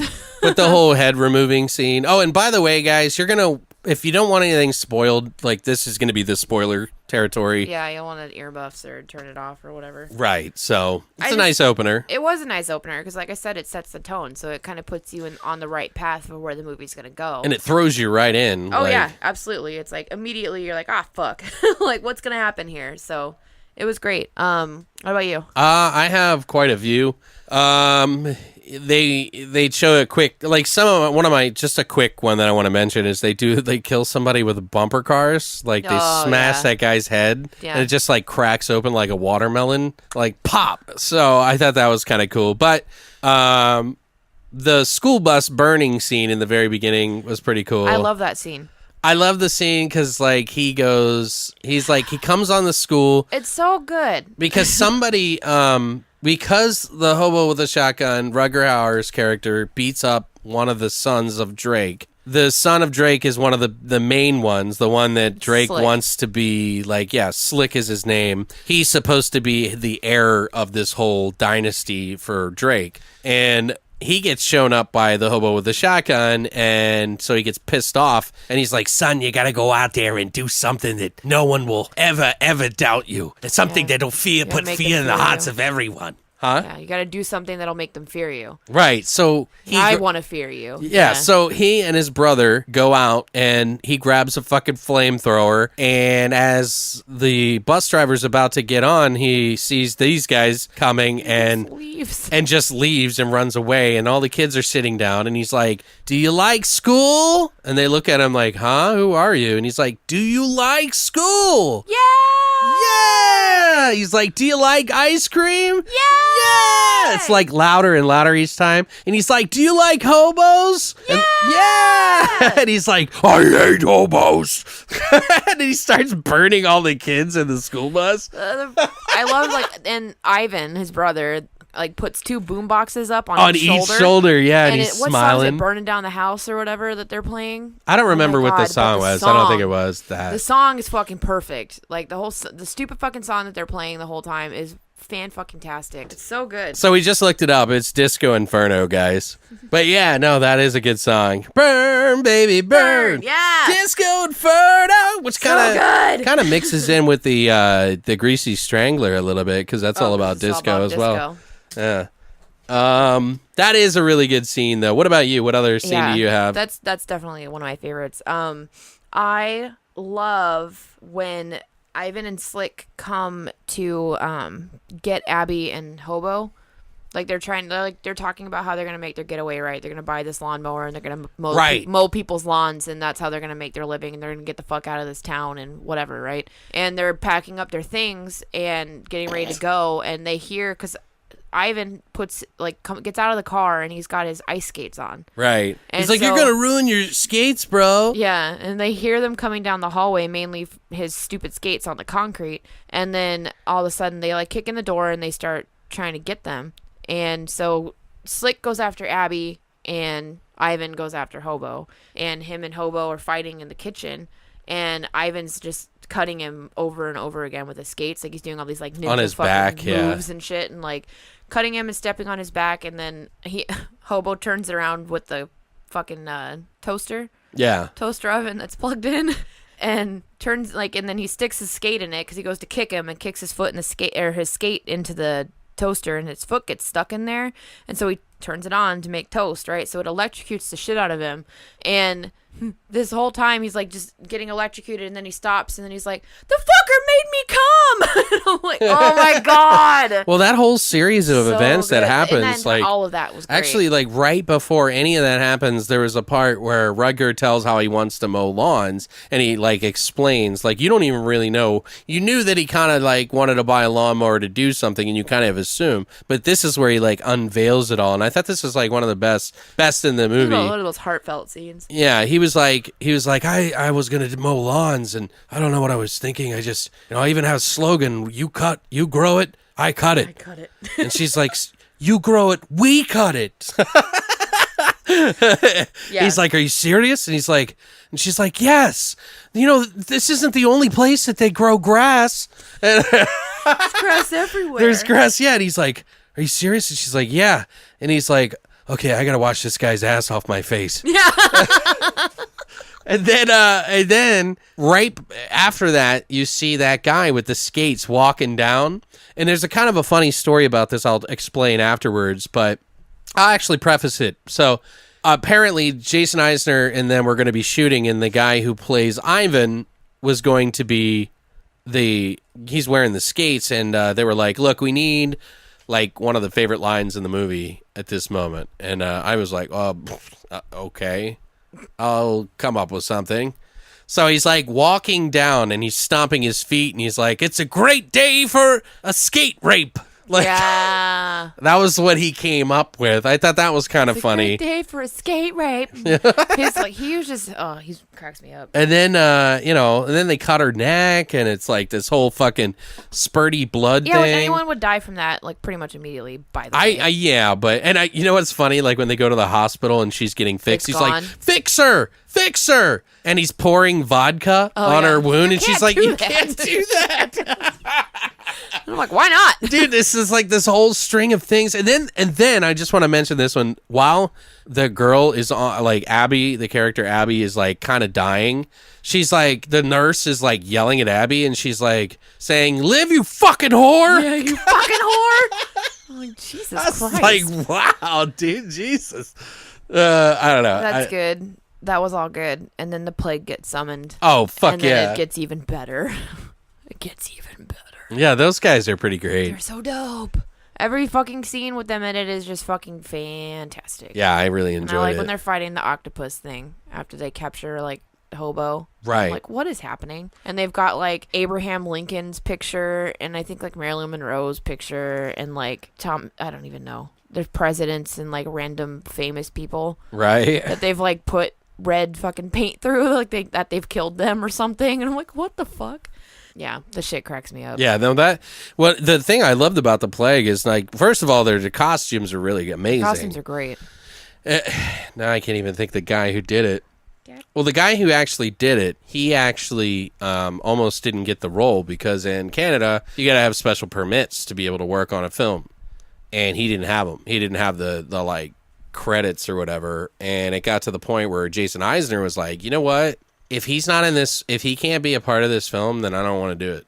And they ended up working it out and making him stay, and he did an amazing job. Like, the guy who made the big helmet, The one with all the dents in it and stuff and like the spikes. He was at his friend's party or something and they had like a salad bowl, like one of those metal ones. Yeah. And he was like, "Oh, I'm taking this. Is that cool?" And he was like, "Well, I mixed my dog food Fucking want that. in that bowl." And he was like, "I need it though. Can I please have it?" And he was like, he finally finagled him to have it. I mixed my dog food in that So bowl. like all the stuff it's made out of is like really light and like not heavy at all. So it's kind of interesting how they did put it together and everything. It's amazing. I like when they're like, when one of the plague guys, the big one, is like putting the nooses around people's necks in the hospital and then shooting the spear gun sort of thing. It's like a mini harpoon gun. Yeah, and it like pulls people up off the ground. Yeah. Yeah, and like into the ceiling. And I'm like, wow, that's a pretty Where's that sticking? powerful gun. Yeah. I know. Well, It's almost like, I think he had it on like a rocket I launcher. think so, yeah. Yeah. It's like a mod for sure. Right, yeah. But I love that shit. That scene's so cool. That was pretty cool. I'm like, ugh. There is a ton of fucking crazy different, Really good shit. The fucking razor blade baseball bat ripping apart the stomach right. of that dude, and then the hot naked chicks dancing in Dude, the blood again. And I'm Abby like, goes through yeah. some crazy shit where she gets her hand all fucking chopped off by the 'cause lawnmower. She makes that crazy like lawnmower fucking weapon, like mod weapon that she makes, and then Right. she ends up getting it used against her because she's kind of stupid. But, Yeah. yeah, and Well, then she got overpowered. I don't know about she stupid. did get. She was kind of stupid, but she also, because she was like, these people are a million times bigger than her. Come on, she's tiny. Anyway, but yeah, so she gets her own weapon used against her at some point, and so Drake puts her hand in the lawnmower thing. He's trying to put her head in it. He but gets she the puts her upper out. hand on her. Yeah, but it's cool because then she's got like a big fucking bone just sticking out, and then all this like sloppy meat all over the place, and And she stabs him with stabs it. him to death with it With her almost own to death, arm bone, like, which is excellent. yeah, it was pretty great. I loved it. That's one of my favorite scenes, yeah. It was beautiful. Beautiful scene. This, I'm not going to spoil the end for you, but I will mention to you guys, for those of you who have seen it and didn't know this, but if you catch towards the end, they always say that, you know, she killed one of ours, the plague, Yeah. so she has to join the plague, and you never really hear anything about it. Well, they added an additional scene where she's in some sort of cryogenic chamber, Stop it. and the plague pulls her out, the other guy pulls her out, the one with the like weird robot face, and he pulls her out, and she screams with her bone arm, and then he puts a gun on it, and Nice. she's got this gigantic cannon for an arm. Oh, so it's like opposite of machine gun leg. Yeah, I guess. I don't know. Like, they did some pretty, but they cut it. They ended up Terrible. cutting it out. Yeah. So That sucks. That's cool yeah, though. I thought it was pretty cool. I mean, it's not. I can see why they cut it. I think it was good the way it ended. Yeah. Personally, No, it's unfortunately, it's unfortunate sad. how it ended, but I think that's. Kinda It doesn't need a necessary. sequel, you know. Like, I Yeah. guess Yeah. I'm sure he could do other hobo stories. So, but yeah, so honestly, final thoughts on that. I really think it's a worth watch. If you haven't seen it already, you should. If you get our humor and you like what we talk about and our jokes, our stupid humor, you're probably going to like this film. It's pretty out there. They got some balls to this film. I feel like a lot of that stuff's going to be going bye-bye. We're going to see a lot more social commentary stuff, which is good, but I just feel like there's room for everything, and I hope that we see more stuff like that. So, but I don't know. What do you think? Final thoughts? It's a great movie. Watch it. Enjoy it. Ingest. It. Repeat. Fuck it. I don't care. If you don't like it, I feel sorry for you. If you've never seen it, I feel sorry for you. Fuck you. Fuck you. Eat a dick. Just kidding. In continuation, if you guys do like our fucking ridiculous humor and stupid shitty jokes that we make, then you will really love the next movie we're going to talk Oh about. boy, yeah. Which is called The Greasy Strangler. Hoo-ha-ha-ha. Bullshit artist. This movie came out in 2016, so it's newer-ish, sort of. I guess. Yeah, that's pretty It is new. 2018 now, but whatever. Just to give you a little idea, this Los Angeles set tale follows Ronnie, a man who runs a disco walking tour, along with his browbeaten son, Braden. When a sexy, alluring woman named Janet comes to take the tour, it begins a competition between father and son for her attention. It also brings about the appearance of an oily, slimy, inhuman maniac who stalks the streets at night and strangles the innocent, soon dubbed the Greasy Strangler. Yeah. It was directed by Jim Hosking, who did a ABCs of Death 2 segment called G is for Granddad, and An Evening with Beverly Luff Lynn, which is more recent, and then a short film called Renegades. Also, a TV film that I want to check out now called Tropical Cop. Oh, Tales. yeah. Tropical Cocktails. That It seems kind of silly, but it's a that TV just came out movie. this year, didn't it? I think Or it's end pretty of recent. 2017? Yeah, I think it came out before the Beverly thing. Yeah.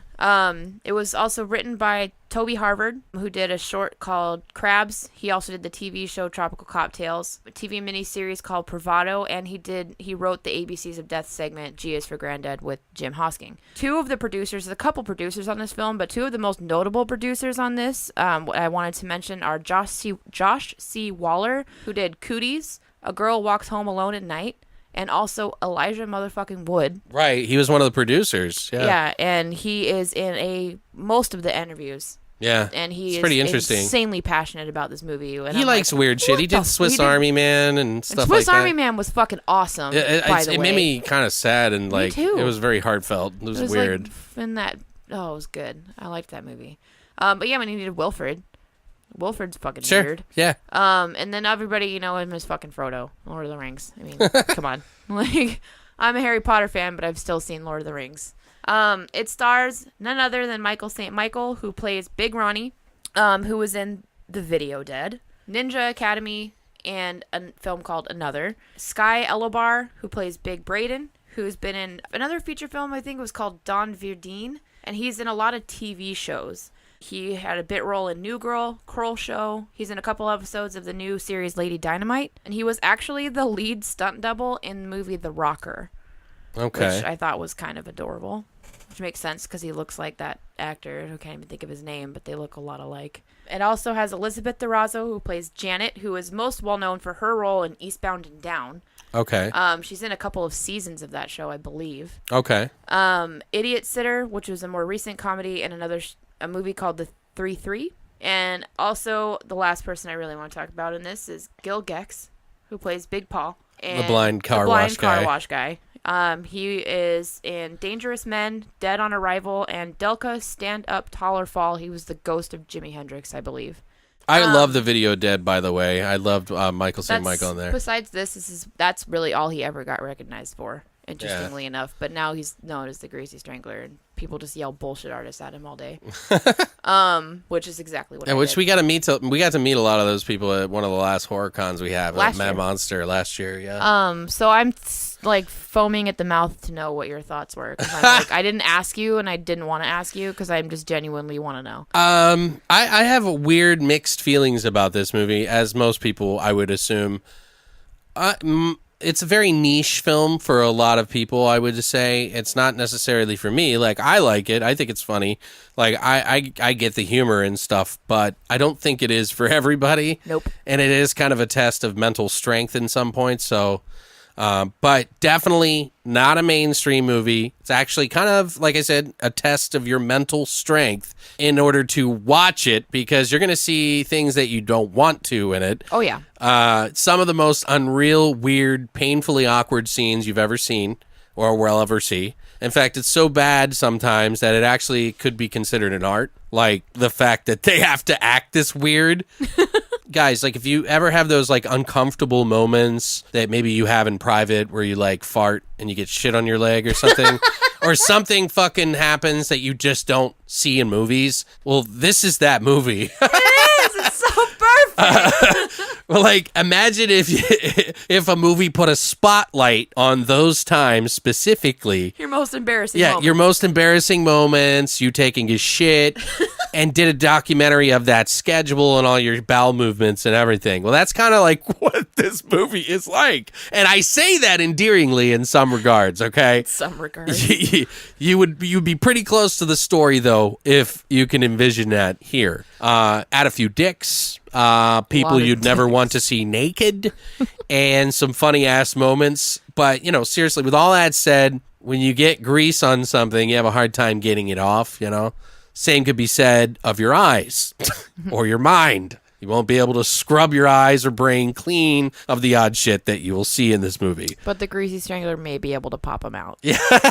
It will stain them very poorly, and it will stain your soul. But seriously, guys, like it is worth seeing because it will be the weirdest thing you might see, and it did make me laugh a few times because, like, Few times. like me and Christina were like cracking up on the couch and stuff. Like she'd never seen it, and she was like, "Oh Lord, oh God, what the fuck." I love it so much. But she made a really good point that I also want to bring up here. If you've seen the movie Kuso, then you will probably love this film.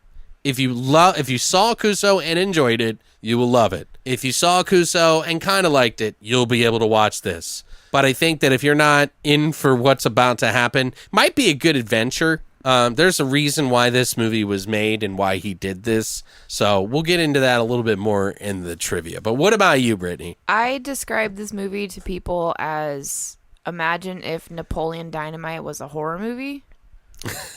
You Or think? tried to be a horror movie. Or a porno movie? Or a horror porn Yeah. parody. I don't know. But it's basically like take Napoleon Dynamite and make it more fucked up, and then you have the Greasy Strangler Right. in a way. Because it's that kind of fucking stupid humor. And like the first time I saw Napoleon Dynamite, I wanted to fucking kill myself. I didn't like it the understand. first I hated time, yeah. it. And then I came back and I'm like, this is genius. You know, and like it was kind of similar with the Greasy Strangler for me a little Characters, bit. really weird, odd characters like But- that stick out. I'm more well versed in liking weird shit like that now Sure. than I was when I first saw Napoleon Dynamite. So for me, this all started. The reason I watched it was because we go to Mad Monster every year, which is a big horror convention. And 3 of the biggest guests that year were from the Greasy Strangler, and I was like, Yeah. well, fuck, like. And surprisingly, they got more attention than almost the everyone. Stranger Things. Yeah, then the Gorgon, or yeah, the Gorgon monster. Yeah, that's the That's who Stranger was Things there. show. Yeah, Yeah. that was the person. Oh, that it was they also had. the writers and the producers. They were there. Pretty sure. I don't think so. I just remember the guy that played the monster. Really? Yeah, that's all I remember. Huh. But I don't know. That's what I was like, okay, well, I need to see this because they got 3 fucking people from this movie and they're doing a fucking photo op. And the teaser for the photo op looks goddamn ridiculous because it's these 2 grown ass men and Wearing the pink tops. fucking sweaters and shorts with high fucking like dirty white socks. And I'm like, what is happening?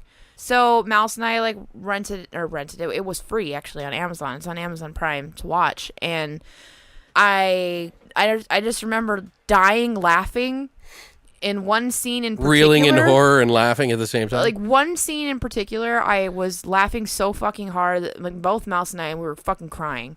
And we kept rewinding it and rewatching it and rewinding it and rewatching it because it was just ridiculous. And we still do that every time we watch this movie. Like we'll get into that when we talk about favorite scenes, but I fucking love this movie. It's disgusting. It is just wrong and stupid, but fucking hilarious at the same time. And it's just all the kinds of dirty comedy that I love. Right. And shitty special effects. And I'm so into it. Like it's sold, like it grabbed me by the fucking balls from the beginning and then just held on until the end and then still hasn't let go. My balls are still in a vice from this movie. Her imaginary My balls. imaginary lady balls, okay?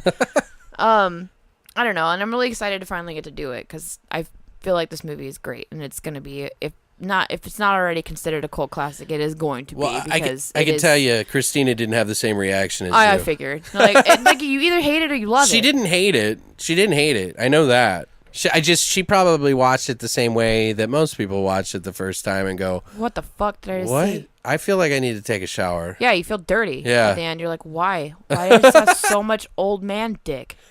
This is weird. Yeah, there is a lot of dick in the movie, guys. A lot of dick. Absolutely no vagina, boobs, There's a lot of nudity. and a lot of dick. Yeah, just lots of dick. A lot of nudity. Yeah, a lot of Mostly really awkward commentary too. Like It's just fantastic. It is so quotable too. That's what I love so much about it. Is it's like a really quotable movie. it has its moments. too, Yeah, So it's fun. it's not that I disliked it or anything. It's not a movie that I would sit there and go, oh yeah, I can't wait to watch that. Yeah. That's, Like for me personally, yeah, it's opposite for us. Like I'll watch it and laugh, but I don't look forward to it. Mouse was gonna shit himself when I was like, I picked the Greasy Strangler for my birthday. He's like, yes, we get to watch it again. And I'm like, holy fuck, okay. And I was like, I was excited too because I love this movie. Cracks me the fuck up.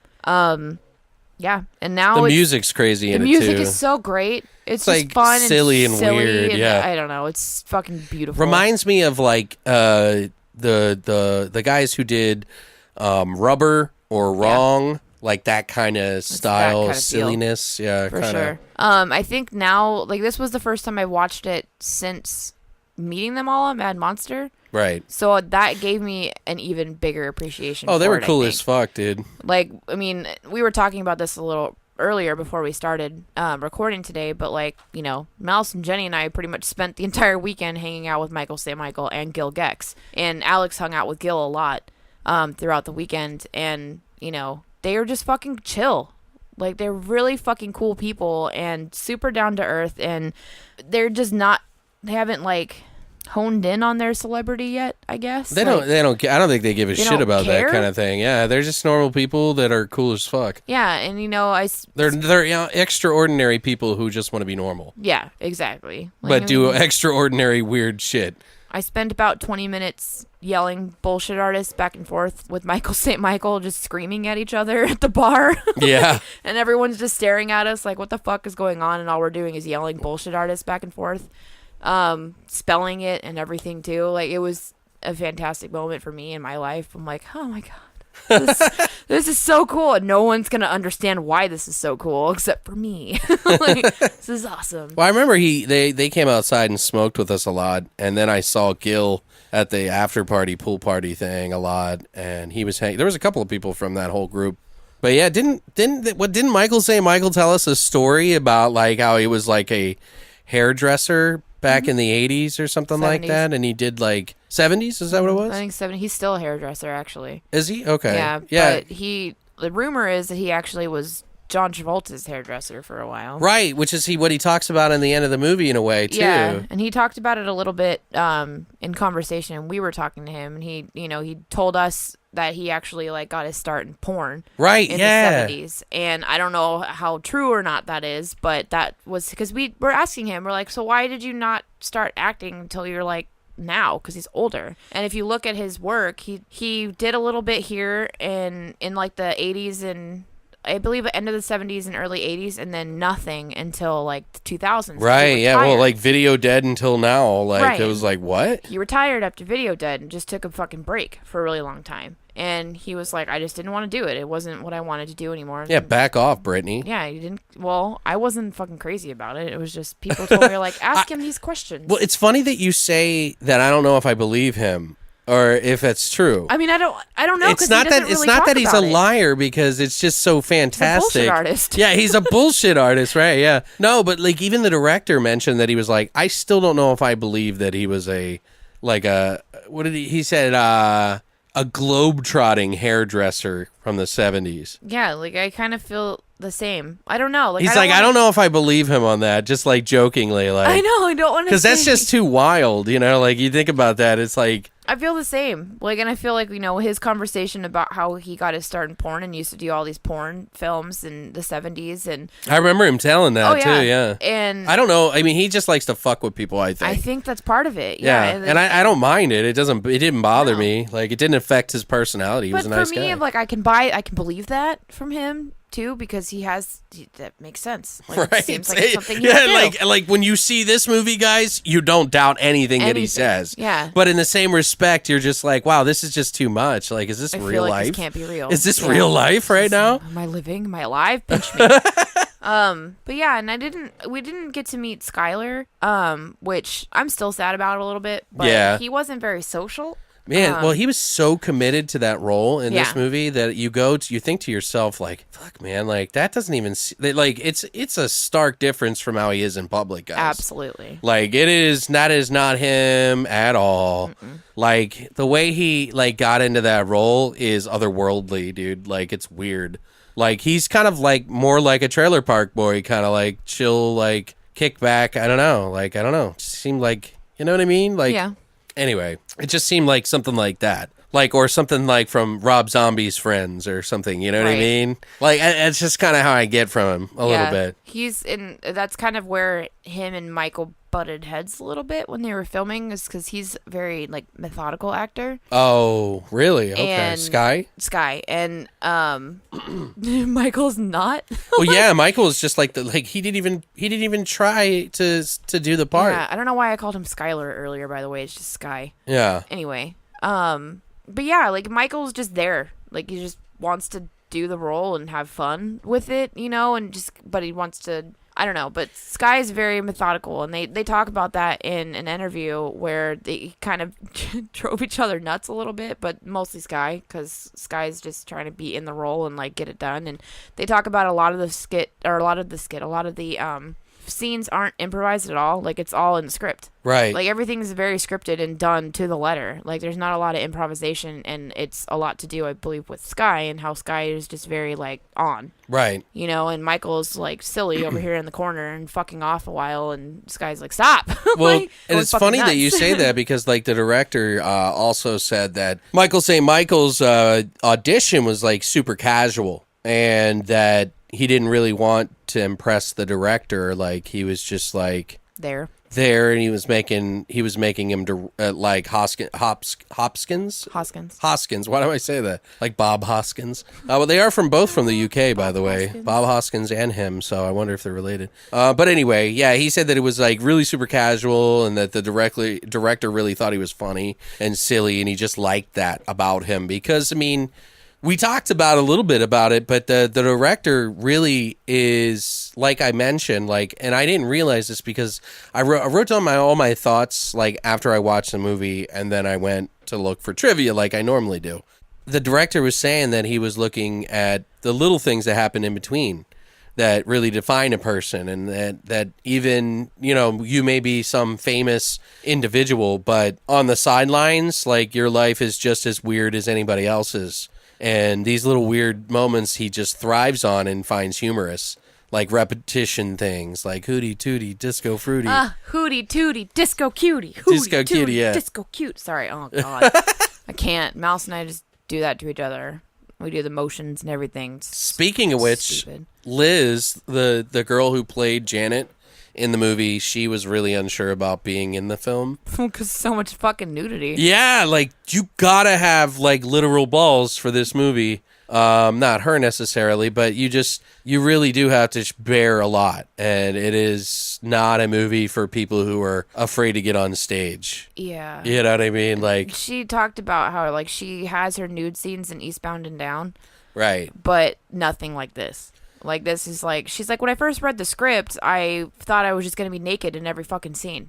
Like, that's how it reads, is that I'm fucking always naked. So she's like, I don't know. I didn't know how I felt about that. I didn't know how it was going to work out. And then she started rolling, and they started doing it, and she was more and more comfortable about it as the time went on. And then being around people that you're comfortable working around, too, sets the tone for you. So she ended up being fine with it. And it gradually just became casual, like, whatever. It's not a big deal. Right. Well, there's only, like, 3 people around at any She point. did have something, at least. She wasn't totally naked. She did have a pretty fabulous merkin. Like a red merkin, like too. Yeah, it was like a dark red. Fiery red bush that she got to sport the entire time, and it's disgusting. Oh, and by the way, guys, the big Ronnie's dick was like a pointed mouse head, like a large mouse head, he calls it. And then Sky, what's his son's name? Oh, Braden. It's a baby. It's like a little tiny little, like, I don't even know how to, it's smaller than my pinky. It's a tiny baby dick that he literally jacks off with his pointer finger and thumb. Oh my God, dude. And speaking of that part.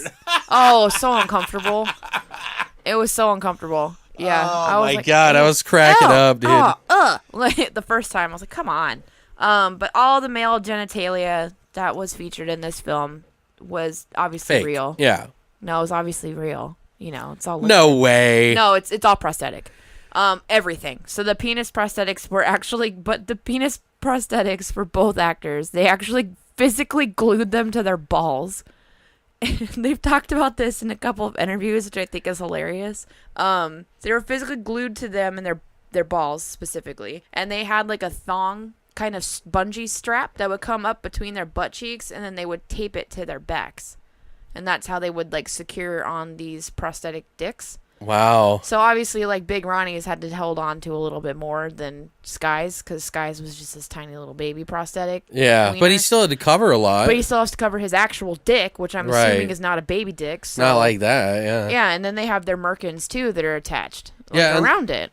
So Unfortunately, I was like thinking about the mechanics during the movie a lot for the second time. I was like, how did they do that? Like, I wonder, like, the little baby dick, that's a tougher one to cover. absolutely. They just had to put a lot of hair, They I had a lot guess. more merkin on Yeah. that one though. Like if you look at Big Ronnie's in comparison to Braden's, like there's a lot less hair. Yeah. And there's a reason Ugh. for that. So, but yeah, Big Ronnie's dick is fucking creepy and gross too. I'm like, why is the tip red? Why does it look like a dog dick? We should talk about some of our favorite scenes, because can I just tell that scene, like there was basically that part where Braden is jerking off. He's like, now we're gonna have phone sex right now, and he's like, oh, I'm touching your clitoris here. I'm tickling your clitoris with a feather. I'm tickling. Yeah, and then he just starts like he's twisting a fucking toothpick in his fingers, and he's just like doing it like really quick. And I started busting up laughing. I couldn't stop. Like Christina was like, "Oh my god, oh my god." I love it so much. And like a little bit before that is the scene where I don't know if he's like fingering Janet's ass or something. Oh yeah, Oh that my was god! funny. And she's just like, "Oh, it feels so good." And she stops and she goes, "But seriously, imagine if I farted right now." And I'm like, And then and then it and cuts. then it cuts. That's it. Like that's it for the scene. Like that's done. It's done. And But I'm you like, know, I was that kind of fucking plays dying. into that whole thing that we've been talking about, the theme of the director. It's like, you know, sex isn't always perfect, you know. It's not Sex like they is are in the never movies. perfect. You know what I mean? Like you fart, you like do Yeah. some stupid shit that you're do stupid embarrassed shit about. all Yeah. the time. It's ridiculous. So it's like kind of like him spotlighting that kind of stuff when he does that. yeah. This is like the awkward person's anthem, for sure. One of the other scenes that I was just like grossed out by was when Braden's best friend Oinker. Oh, I hate gets that scene. killed and they pull his little fake pig nose off, and it's like you see that his nose was gone, and the Greasy Strangler sticks his finger inside his nose hole, like, which is this big gaping thing that you could probably fit 3 fingers in, and dips it in this like red like greasy sauce and then like Ugh. eats it. And I was like, Oh, I was "Ugh." disgusted. And I don't get grossed out. That was gross. I don't get grossed out. Like, it's very, very seldom and That rare. was bad, dude. But every time that scene comes on, I'm like, huh, and I have to, like, look away. I can't watch it. Christina looked away. She I was like, can't oh, watch no, him. no. I can watch, like, when he fingers the hole, I'm like, ew. And I get that gross feeling in my stomach. But then when he pulls it out, I'm like, I can't. And then I can't watch him when he puts it in his mouth. I can't fucking do it. Yeah, that was really and bad. every time I'm like, and I don't fucking get grossed out, so I feel like such a pussy. Like anytime I see that, but I'm like, why is this so disgusting? But it is fucking gross. And I And- think a lot of it too is because he's like covered in nasty shit, and you're like, ugh. Oh, it's just so bad, dude. It's like, oh, that turns my stomach just like thinking about it. you talking about it. I'm just like, oh god, fuck you. It's really, It's so really, gross. that is like, I mean, it's not like, oh God, why would they do that? It's more like, oh man, that is a test of strength right there. oh yeah. Like, I was like eating a sandwich, like, cause I was Oh, starving, no. and I was like, fuck, man, now I can't even, I like, can't enjoy this sandwich. I was like, I'm still gonna eat no, it. wait but a I can't second. enjoy Now that I it. think about it, I was eating it during a time where it wasn't so bad, and I was trying to eat my sandwich really fast because I knew that all this shit was gonna come up, and I was like, oh God, I gotta eat really quick. I don't know what I was thinking, making a sandwich to sit in front of the TV, guys. Just don't ask. This is not a movie that you eat a meal in front of. No. Okay. Our first introduction to the Greasy Strangler himself is one of the greatest scenes in the entire movie. The noises he makes. Ridiculous. Yeah. Yeah. But it's the 3 of the tourists that were on the disco tour. So it's the Indian guy, the black guy, and then the nerdy white dude with the afro. Right. And they're outside the vending machine at the hotel, and they're Paprika like chips. in their underwear, and he wants his paprika ridge chips. He likes the ridges. He wants to stick his tongue between the ridges. Oh my god. So they have this ridiculous fucking conversation because his ridge chips are stuck in the fucking machine and he can't get them out. And so they're like talking about it. And I'm pretty sure the dude, the black guy, is he's in a lot of Adam Sandler movies. He's in like bit roles. Like the most recent, like the one I can think of was that. Okay, look at his IMDb. You are right. Yes, me. me. He was in Adam Sandler's movies, so Yeah, I he didn't always know has that. like a little bit role, and I can't remember the most recent one that he did with Drew Barrymore, because he's the African Yeah, Blended. Yeah, Yeah. he's the one that sings. He sounds like Sebastian the I Crab didn't from know that Little they were in Mermaid. that. He was in That's My Boy. Yeah, he's in a lot of. I think he's in Grandma's Boy too. He's in My Name Is Earl, 17 episodes. Is he in Grandma's Boy? Yes. Yeah, because he's the African, the guy that gets the lion. Right. Yeah. My beef is strong. Beef is strong. Yeah. Oh, anyway. So he cracks me the fuck up. But so he's trying to ask the Indian dude, like, but what are these chips made out of? And he's saying patata. Like he's saying potato, but like really fast and It's weird. really weird, and he It's says like- it the same way every time. Yeah, and it's like a 10-minute fucking segment of him asking him, I'm sorry, but what are these chips made of? And he just says it again and over and over. It gets kind of Like annoying. but 12 it's funny. times. Yeah, but it's still funny. But anyways, here comes the Greasy Strangler, right? He grabs the nerdy white dude and shoves his head through the vending machine. And then the Indian guy's like, okay, on the count of 3, we're going to tackle him, right? And the black guy goes to tackle him, and he just punches him in the face. It's like cartoonish. And yeah. then he pulls his fist out, and it's the most fucking ridiculous cartoon face you can ever imagine. And I fucking died. Yeah, it's pretty silly. That scene, Mouse and I will fucking rewind and replay 100 fucking times because it is so fucking It's like he's got stupid. sucker face, you It's know, so like because he funny. gets that punch and it's just It's very, the like- indentation in this guy's head stays. Oh my god. And so his eyes are all like googly and like looking as his whole mouth and nose are caved in. It's so like Who Framed Roger Rabbit Right. that I wanted to just like cry because it was so good. Yeah, that was pretty And fun. then All he- the death scenes are pretty cool. And then he strangles the Indian guy. He's like, am I dead yet? I'm dying. I'm dying. Oh my god, This is I'm what it feels like dying. to die? And I'm like, oh my god. And it's the same when he's strangling Oinker and he's killing Yeah. Oinker. He's like, this is amazing.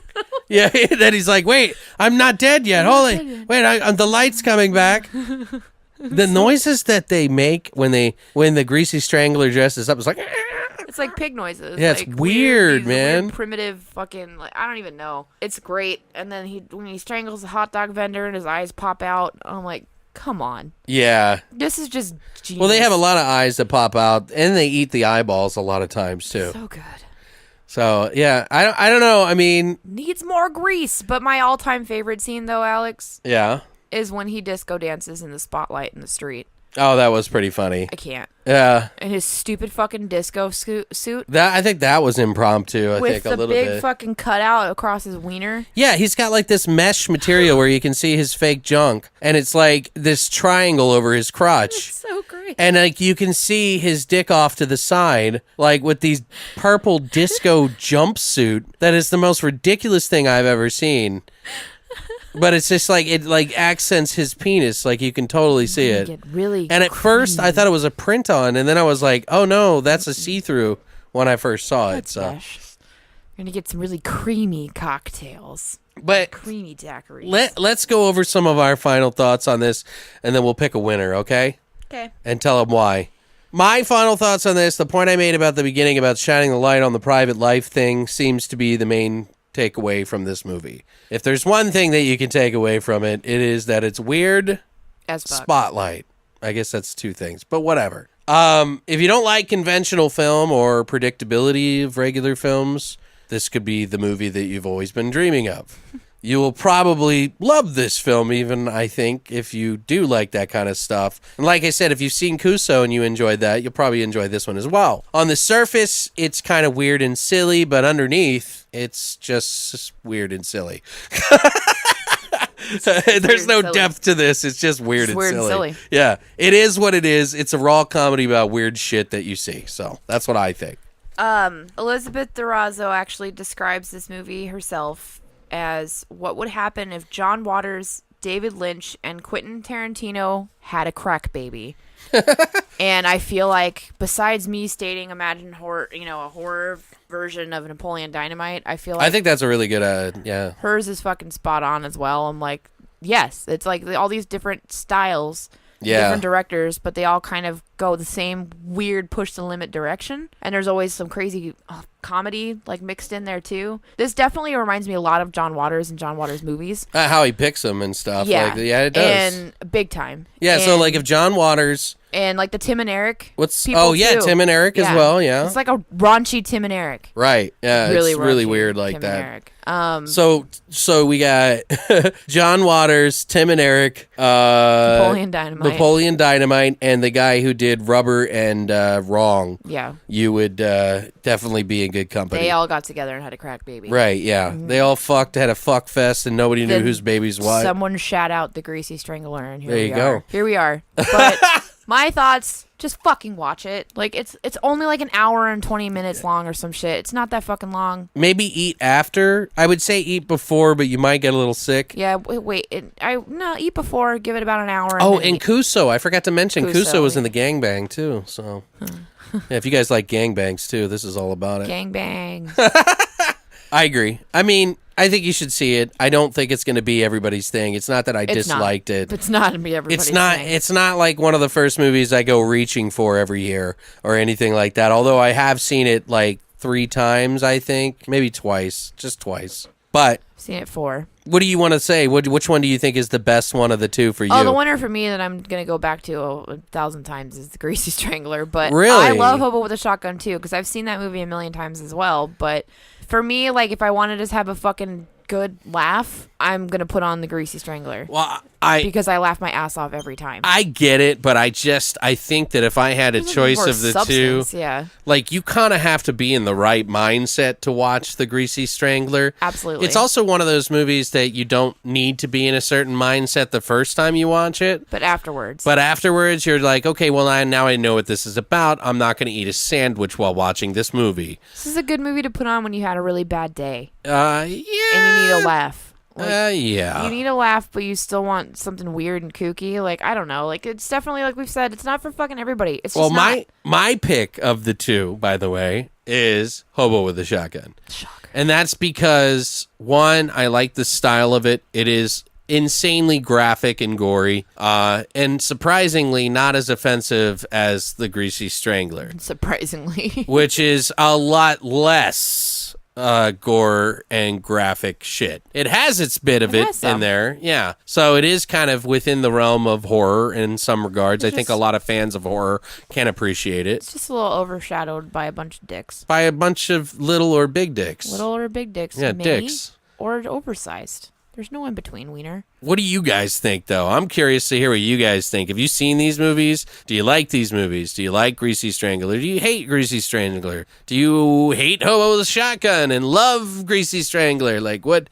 Tell us your thoughts. I definitely think the one that's going to tear apart the most is Greasy Strangler. Yeah, people are going to hate that more than anything. It's not that it's a bad film to me either. Like, I just feel like Hobo with a Shotgun is way more accessible, even though it is in the same similar depraved kind of way. It's more tolerable in a lot of ways for most people. Right. Like, it's so over the top. Like, both of them are really over the top. But I feel like there's a little bit more heart, I think, with Hobo with a Shotgun. Well, I mean, then there's a lot more dick. There is a great father-son story in the Greasy Strangler. Yeah, right. That it all boils down to in the end is them building their relationship as a father and a son. So there's heart in that movie too, Alex. Well, the director said Don't everybody in count it that out. movie was extremely selfish, and so that you really shouldn't feel bad for anybody because they just did whatever they wanted. Well, yeah. So yeah. So I don't know, guys. Tell us what you think. I'm hoping that you guys enjoyed that. And if you haven't seen those, you should definitely check them out. Both of them are up on Amazon Prime. One's on. I have Hobo with the Shotguns on Hulu. Oh, no, it was on Amazon too. I think you have to rent it. Oh, is it? But if you have Prime, I think you have to rent it. It used to be, but I don't think it's on Prime anymore for free. Okay. But it is on Hulu. And Greasy Strangler is free on Amazon Prime if you have Prime. Okay. It's included with Prime if you have it. See, I watched Hobo on Blu-ray, so Yeah, I didn't even know. I have the DVD for it too, but Okay. like I said, that requires effort in me finding it. So I'll just put it on. You just got to put them in order, like I have on my wall here. Fuck you. That's like hundreds of fucking movies that are in alphabetical order that I do not have time to Well, do. yeah, but you just, when you get done, you go and you put them back. But yeah, it's nice. It's just getting there is no. Yeah, it takes a little while. Yeah, It's a big no. it takes a little while. It's a big no. But guys, I hope you enjoyed that. Happy birthday, Brittany. I'm sorry we didn't get to do it up on the week that you did. And I just want to say thanks for being a part of the show. A lot of people love you having you on and enjoy your opinion. No, I don't know. I haven't heard that. I enjoy having you on. So thank you for... I still don't know what I'm talking about, so it's okay. Yeah. Well, hey, somebody's got to be subjected to this shit. You know what I mean? Like, it wouldn't be the same if I didn't, like, you're getting to see shit that a lot of people, who are even my close friends haven't even said, like that I've known for like 30 years. You know what I mean? So it's like they haven't even seen these movies, and we get to share them with the world. It's fun. And we get to watch people's dicks and shit. Like, it's pretty cool, huh? I'm actually being held captive. Send help. Help me. Get in your cage, Brittany. I'm not here willingly. I'm cutting this out. Get in your cage. But guys, wish her a happy birthday. We will be back next week. We're gonna be doing the one a week until I can get this work done with the music, which I let Brittany hear it, so she got to hear some of it. I sent it off to the person who also heard it and is really getting into it. So I think I struck gold. So we'll see how it goes. But we'll be back on Monday with a brand new episode, and I hope you guys have a great week. Stay weird, monsters.